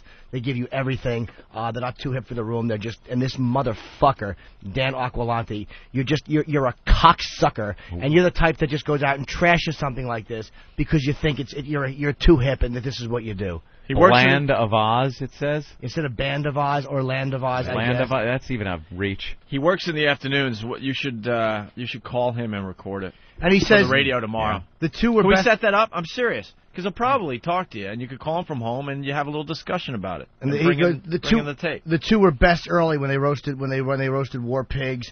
Later, hitting the same kind of high for Iron Man and Black Sabbath. You're glad you liked War Pigs and Iron Man. Sorry you didn't like Dirty Women or Electric Funeral. You're not a real fan. You're some jerk off in comfortable slacks who shows up and writes for a paper and gets free tickets, and you're the fucking worst. When we saw the Stones do that press conference, it was all you jerk-offs in the business that sat there in the front row with your arms folded, kind of tapping your feet because you're too hip to enjoy the music. Everybody else loved the fact the Stones came out. Fucking Mick Jagger's 30 feet from you, singing for free, and you scumbags in the business all sat there with your fucking legs crossed like a bunch of coffee-clutch faggots. Too cool. Hey, I review the music, man. I can't enjoy it. What is this? I'm beyond enjoying it as music, just man. Studying them as much as they can to find that one thing they can pick apart. Yeah. Instead of just sitting there and enjoying it for the moment it was. And I've seen Ozzy not be up to par in all the years I've seen, and there's been times where he wasn't good because he was whatever. Please, he's gone through all these phases.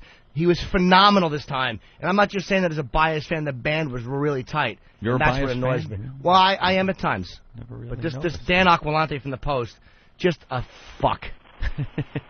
That's what you gotta are. call him later. You're a fuck. Yeah, give him a ring. Give him a ring off air. Tell him you're recording him for the show, and have a little conversation with the guy. I think that would be great radio. Let's say hi to Sally in Illinois. Hi. Hi. Jimmy, Sally. when you were done with all your interviewing, did you go home and flop on your bed and put your headphones on and shut your eyes and play all the songs you had discussed? No, what I actually did when I went home... Like a teenage girl? Because I had Bill, Tony, and Geezer sign the pictures I had with them. And Bill actually loved the picture of he and I together. He's like, send me a copy of that. Ooh. So I'm going to. They all signed the pictures, and I took them home, and the first thing I did was wash out my frames and put my pictures in my frames so they wouldn't be damaged. Washed your frames? Well, my glass frames. They had been dusty from moving. Oh, So right. I put my pictures in the frames. Very responsible of you. I'm a big boy. Really good. That's really bizarre. Ben in ND. Is it Ben in North Dakota? Yes, sir. What's up, Ben? Hey, you guys ever heard of Dream Theater? Yeah. I met them guys are just my idols, and I met them about a year ago. And I was so nervous meeting the guitar player that I went up to him, asked him something about his guitar, and I said, well, hey, I'm in the Air Force, and I'm here to protect you. How gay is that? Your brain just stops working in those situations.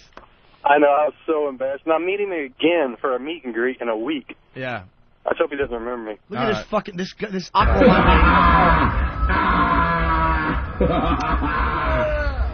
I hope this guy is killed in a car accident. He said, "We're the Iron Boys, Iron Maiden. We're often overpowering with their three-guitar crunch.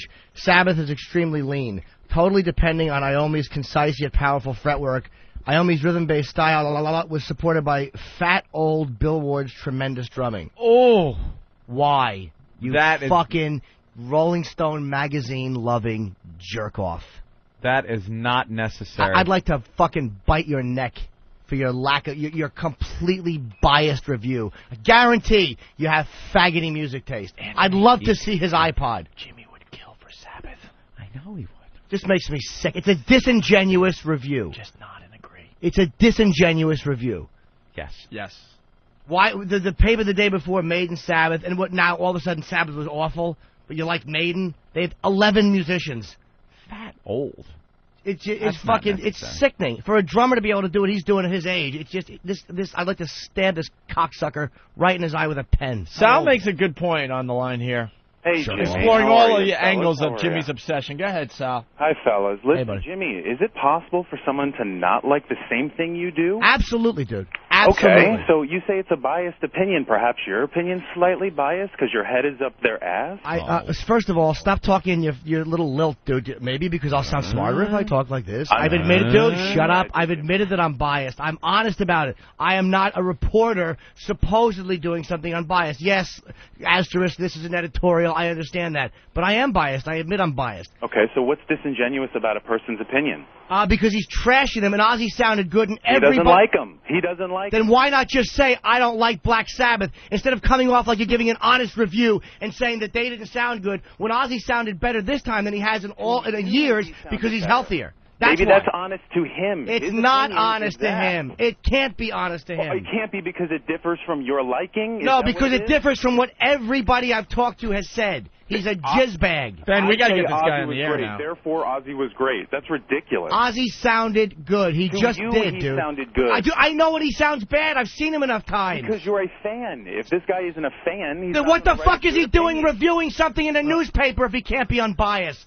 Who says he's biased just because he didn't like the guy? Everybody said it, and you just did, stupid, and I did. He's biased. I didn't say he was biased. You said if he doesn't like Black Sabbath, that means he's biased, Okay, idiot. so that's his opinion. Hey, I'm here to Then write he an shouldn't be opinion fucking article. reviewing I don't something. like him. If he doesn't like Sabbath going in, he can't review them unbiased. Why the fuck's he doing a review?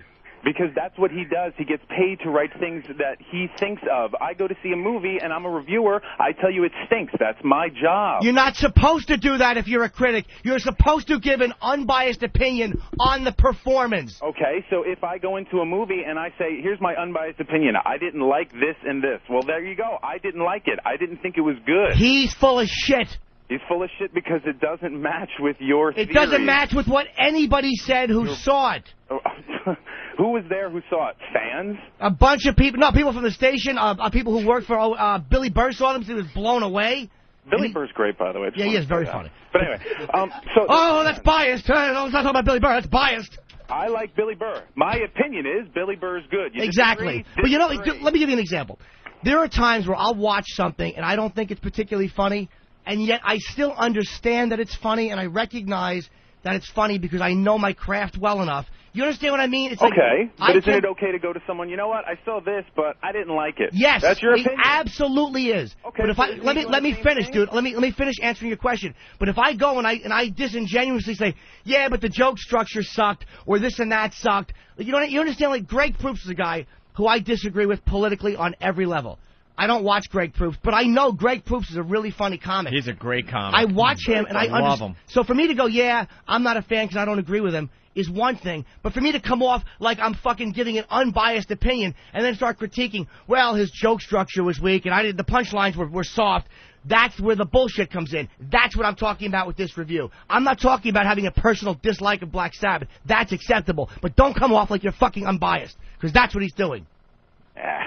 You're an angry little fellow. But I'm not an angry fella. I don't like bullshit like that. All right, let's go to Mike. Mike? Hi, how are like... you? I'm a brand new XM subscriber, and I really enjoy your show. We don't give a shit. You're biased. I am biased. Stop kissing our ass and just listen. Okay. Listen, Dan Aquilante, I'm in Houston, but Dan Aquilante is a very well-respected rock critic who's been writing for a long time. He has written very favorable things about Black Sabbath in the past. I believe he supported their induction into the Rock and Roll Hall of Fame. If he felt the show was weak, it's because he's got a frame of reference in which he's probably seen them 25 other times and written about them 10 other times. The man knows what he's talking about, and if his opinion differs, so be it, but he's not writing it because he hates them. Oh, yeah? Oh, yeah. I don't know what you're saying is true. I've never read anything by this jackoff. I know Ben was saying that he has trashed things that were obviously good before. That's what I was going to say. Well, Hold on, dude. Hold on. No. He's hated by a lot of people. First of all, I went to an STP show. It was right after Lane Staley died, and they opened up with a Pink Floyd song. It was the best STP show I'd ever seen. He trashed them the next day in the paper, saying it was terrible. They sounded great. That was at Hammerstein Ballroom. And then I remember reading about how he gave Dave Matthews a bad review once, so Dave Matthews wouldn't even give him tickets to concerts. And I've read, there's been like 3 or 4 times I've gone to shows that he's reviewed, that he's trashed, that I thought were great. There's been like once that I've gone to a show that he said was good, that was good. So we got to get Dan on the phone. And dude, man. as a fan, this would make for some great radio. He's not quote unquote a fan. Dude, I am talking about very well respected critic. I don't care. Dude, a lot of well respected critics. Rolling Stone is a well respected rock magazine, and I think it stinks. It stinks. Well, it's never represented anything I liked in music. The fact, dude, that's because you're a little too young. I'm 37, you idiot. No. No, I'm not 37. You're 10 years younger than I am. All right, good. So you're fucking middle aged. You have no idea what you're talking about. No, yes I do. I have a teenage daughter. Good. You know what, though, dude? I mean, this guy's going to write an article. It's up to him. There's no reason to get angry. Everyone has opinions, and there's nothing wrong with having opinions that are different than mine. I'm all for it, and I'm all for everybody just kind of feeling good. 47 years young, this guy's a fucking cunt. He's a biased cunt, and I know what he's doing.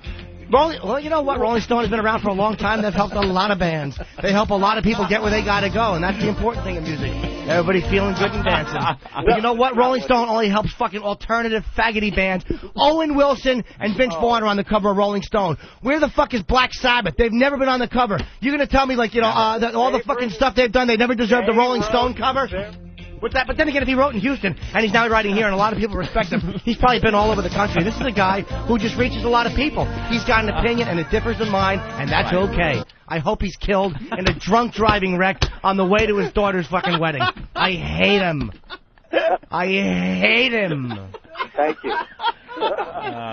Thank you, Jason, for that suggestion on the phones, by the way. That's for the new listeners. We found out a while ago that Jimmy has music that calms him down when he's in a rage, and that song Chameleon happens to be Karma Chameleon. It's a happy song by the Culture Club.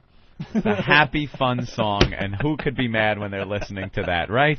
Look, maybe Aquilante wrote stuff about Sabbath. I don't know. I just didn't like this review. I felt I know where it's coming from. I don't know this man. I don't know what he does. Just tell him that you don't want to read his garbage column. He'll understand. Believe we got to get him on the air. We'll see how brave he is. I'm sure he'll come We'll on. have a fair and honest discussion with the guy. Because Ozzy's dude, what bugs me is, as a fan, I'm not that dumb that I can't see when Ozzy's off or when the band. You know, I mean, there's certain like drum rolls I wouldn't notice or bass lines that Geezer, whatever. But I mean, Ozzy at least I would know. Right. I've seen him enough times. I've been watching Ozzy live since '83. All right, Martin in New York. Hey, just wanted to call up, and Jim, you got to admit, Bill Ward looked a little scary drumming up there without his shirt. Oh, dude, that's why I love him. That's beautiful. That's the beauty of him. My wife was there, and she's like, "Oh my God, is Grandpa up there drumming?" Dude, now, Bill Ward should be dead. He's fucking had heart attacks. He's, you know, the beauty is he's still alive and he's drumming, and that's the beauty of him. So what? He takes his shirt off. He should be. He's Bill Ward. How old a lad is he? He's got to be in his mid-50s. I'm not Really? sure, 68. I'm guessing. There was one. I can't remember. All right, Mike in the Finger Lakes. Mike? Yeah, I just love it when Jimmy Norton goes off. You're one of the funniest guys in the show, and there's a lot of credence to what you're saying. Keep up the great work, and punching out. All right. Let's say hi to Sean in Jersey. Sean? Yeah, how you doing, guys? Hey, what's up, Sean? I was at the show on Tuesday. I've been to 6 other Ozzfests. I've seen Ozzy live. I've seen Black Sabbath live before. Right. Correct me if I'm wrong, but I think it was the third song in, War Pigs. Ozzy was off timing on the vocals. No, he wasn't. No, he wasn't? No. It wasn't that great of a show. It was a great show. It wouldn't. All right. Dude, everybody. Now, I didn't see this particular show. I had left early. But everyone I know said that the show was very good. Now, I would never leave a Sabbath show. We were about to call you out on that, by the way. I had to leave because I was sunburned and very tired. Jimmy, it turns out that... I didn't even think about that. I'm glad that Jimmy decided to smash himself because we were right there. Yeah, it is a fact that Jimmy actually didn't make it all the way through Ozzfest, and as much as he's a hero of Black Sabbath, he actually wanted to beat the traffic back to New York. No, that wasn't about being the traffic. I'll tell you what that was about. I had been up since 6. I'd gotten 2 hours sleep. I was dead. I was sunburned, and to be honest with you, Steve wanted to go, and it was totally cool. But the pictures I had, and I had a signed Bill Ward poster rolled up in this bag. Yeah, you and I didn't have a seat. We didn't have seats, and I knew I'd be on the lawn. Yep. And I was really worried, honestly, about being up there with these fucking 3 signed photos from these guys in this poster and having them get fucked up, and then having to find the promoter. I mean, not the record label guy. Gavin offered to drive me back. We wouldn't have been out until after 11, and I was afraid to get home at 1:15, 1:20 in the morning, and then having to get up at 6:15. Right. That was just a practical decision. And I've never done that before in my life. And to finish up, Dan, that you just completely destroyed and wishes that he would just flat out die. That's not what I meant. He reviewed Ozzfest a few years back, and we have that review as well, which is much different than the one that is in today's paper. And he writes... Let's see. After the bushwhacking opener, Ozzy Osbourne was every bit as charismatic, funny, and down-to-earth as he is on his MTV reality series. He adds, surprisingly, he and his bandmates retained the spark of what made them great way back when. The band's classic songs of death, apocalypse, and destruction riddled its set. But hold on. I got to take a breath on that one. I was waiting for this to take a whole different turn. Oh, wow. And destruction riddled its set, but there was no ballads, just Hammer of the Gods metal. It sounds like he enjoyed the show. So that is an old review where he really did enjoy it. That sounds like a fair review. I didn't like where this review was coming from. It was a dickheaded smack at Ozzy and the band, and I didn't like it. And again, that's not just a review. Oh, I didn't. Yeah, this show he was off. He wasn't even though great. you didn't see the show. Exactly, fucker. Hopefully, a lot of rumors are rampant. This will be the last edition of Ozzfest. Hopefully, that rumor just applies to Ozzy. And you were fuck yourself. And you were fuck yourself. And you left early because you were tired, right? No, please. I've never done that before, and I would never do it again. It was just a practical decision. The troublemaker, writes, but you weren't tired to go to Caroline's and get a hooker that night. One of the main reasons. Dude, what relaxes? Listen to him laugh. And Ben, you can't leave. And then he just leaves. You can't leave and leave us all uncomfortable in the studio now. No, Ben is right. Please, Ben is absolutely right. The main thing, I was exhausted standing there, dude. And I was really worried about these photos that I had and this rolled-up Bill Ward poster that was signed. I'm like, these are things that are absolutely irreplaceable. You will never get these again. Priceless. And Bill had also said that the show was going to be a bit shorter that night. And I'd seen them like 5 days before. So I'm like, you're exhausted. It was 4 hours. I get out 4 hours earlier. I didn't leave halfway through Sabbath's set. This was a 4-hour difference. That's why. And I wound up going to Caroline's at the end because I heard it was an after-party for this movie. For the Aristocrat. And silly me, I figured I'd go there and see if I could talk to people and possibly get them on the show. And get a couple of pictures, and that's absolutely what I went and did. And I talked to Bob Saget, and it was very, very genuine and very nice, and So, Bill decided to have some fun with these kind of no-name bands, and he talked to a band called A Dozen Furies, and made him do like a fake PSA for the Opie and Anthony program. Imagine being A Dozen Furies and listening to the show. You're all excited. Oh, they're finally doing the interviews. They've been talking about it for a week. And Opie gets on and goes, yeah, some no-name bands. They just sit there and go. We have a lot of guys that work for us. Yeah. In the demo. In the demo that A Dozen Furies is trying to hit, right? Yep. Does anybody know A Dozen Furies? The band A Dozen Furies? Yes, gentlemen. Everyone's shaking their head no. Big fans. No? No one? No one knows. No. I'm not saying they aren't a no-name band. I'm just saying they probably don't consider themselves a no-name band. If they've played Ozzfest, they're probably like, we're rocking, we're rolling. All right. Whoa! Oh, hey, Travis. Who played that music? Oh, wow. He got you. Wow. E-Rock just fucked up Derek's whole day with that one. He walked in the studio and then walked right out. Derek loves that bit, too. He came up with it. Yep. He came up with the Eric having walk-on music. There he is. There you go. It's such a glutton for punishment. And now Eric leaves. Eric has walk-on music. Now, Travis, wow. This is a big chance you're taking here. You're telling me. You know of that band? Yeah, I'm pretty sure they were the band that I forgot the name of already. A Dozen Furies. A Dozen Furies. I'm pretty sure they were the band that won the Battle for Ozzfest show on MTV. Oh, really? And what does that mean? I did not know that. There were a bunch of other no-name bands, and they were the best no-name band? Exactly. Oh. Yeah. Steve. He's getting really good at that. Hey, Steve. Comes right in. No, I didn't realize Travis was in here, but the go ahead, say what Dozen we just Furies. heard. Motherfucker. This guy, I'm he's actually the alert. definition of Mike Fright.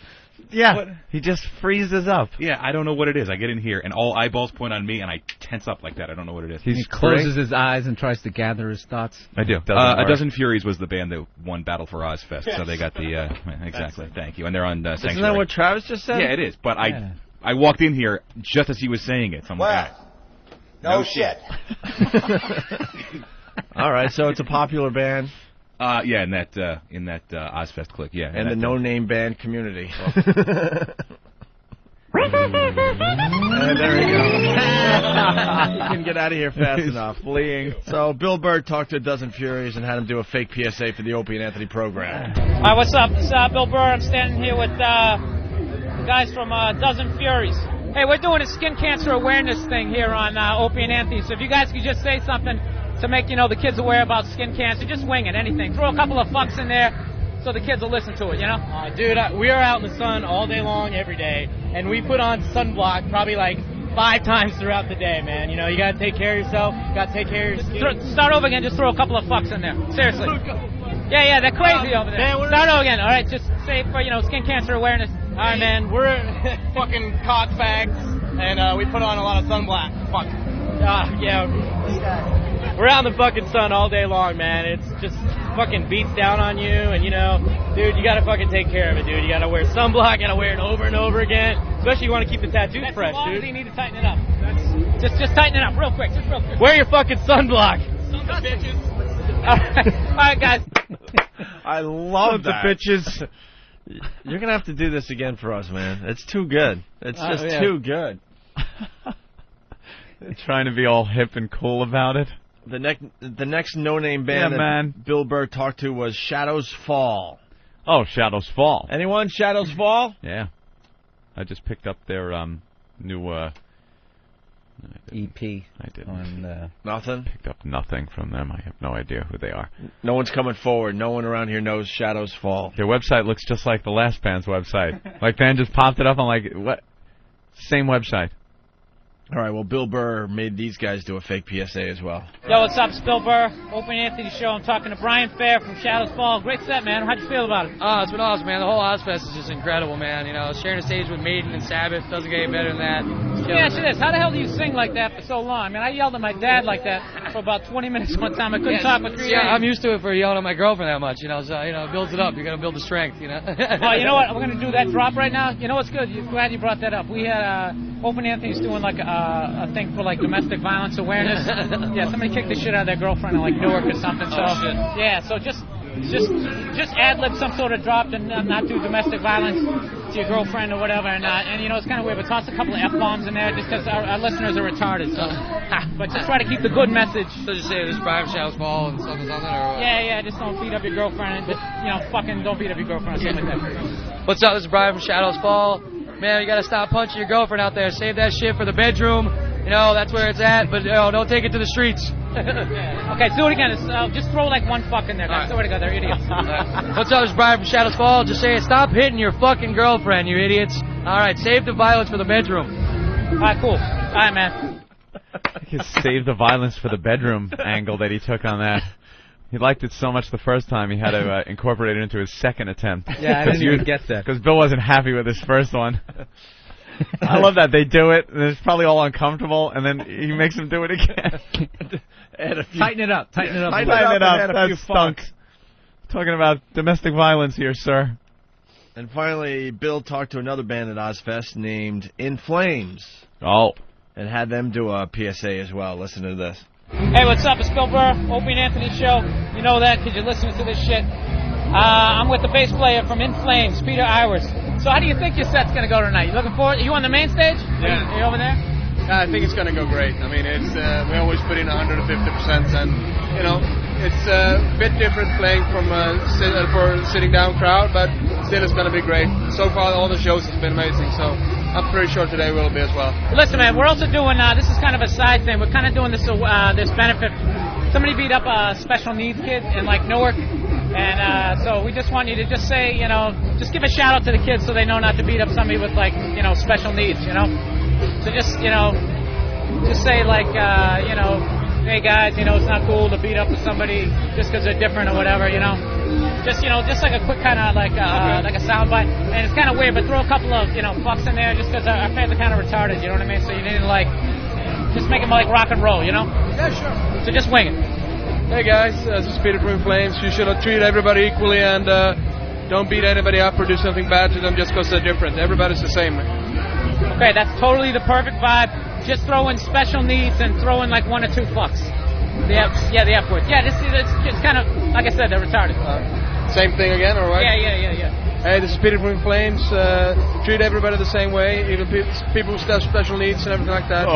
Don't fucking go and do any bullshit and start beating people up because they're different. Treat everybody the same, dude.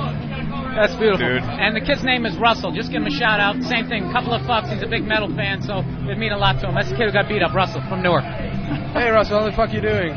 Sorry you can't be here today, and just take care of yourself, man. See you soon. All right, dude, that's beautiful, man. Thank you so much, and good luck tonight. Oh, God. Oh, my God. I love this bit. You just throw a mic in front of someone, and they do whatever you tell them to, no matter how ridiculous.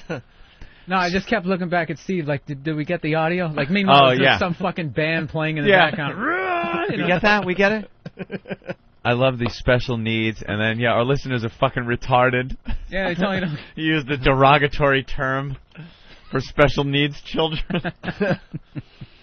Wow. Oh, no one picked up on that. No one turned to you and just said, "You're a fucking idiot. I am not doing this.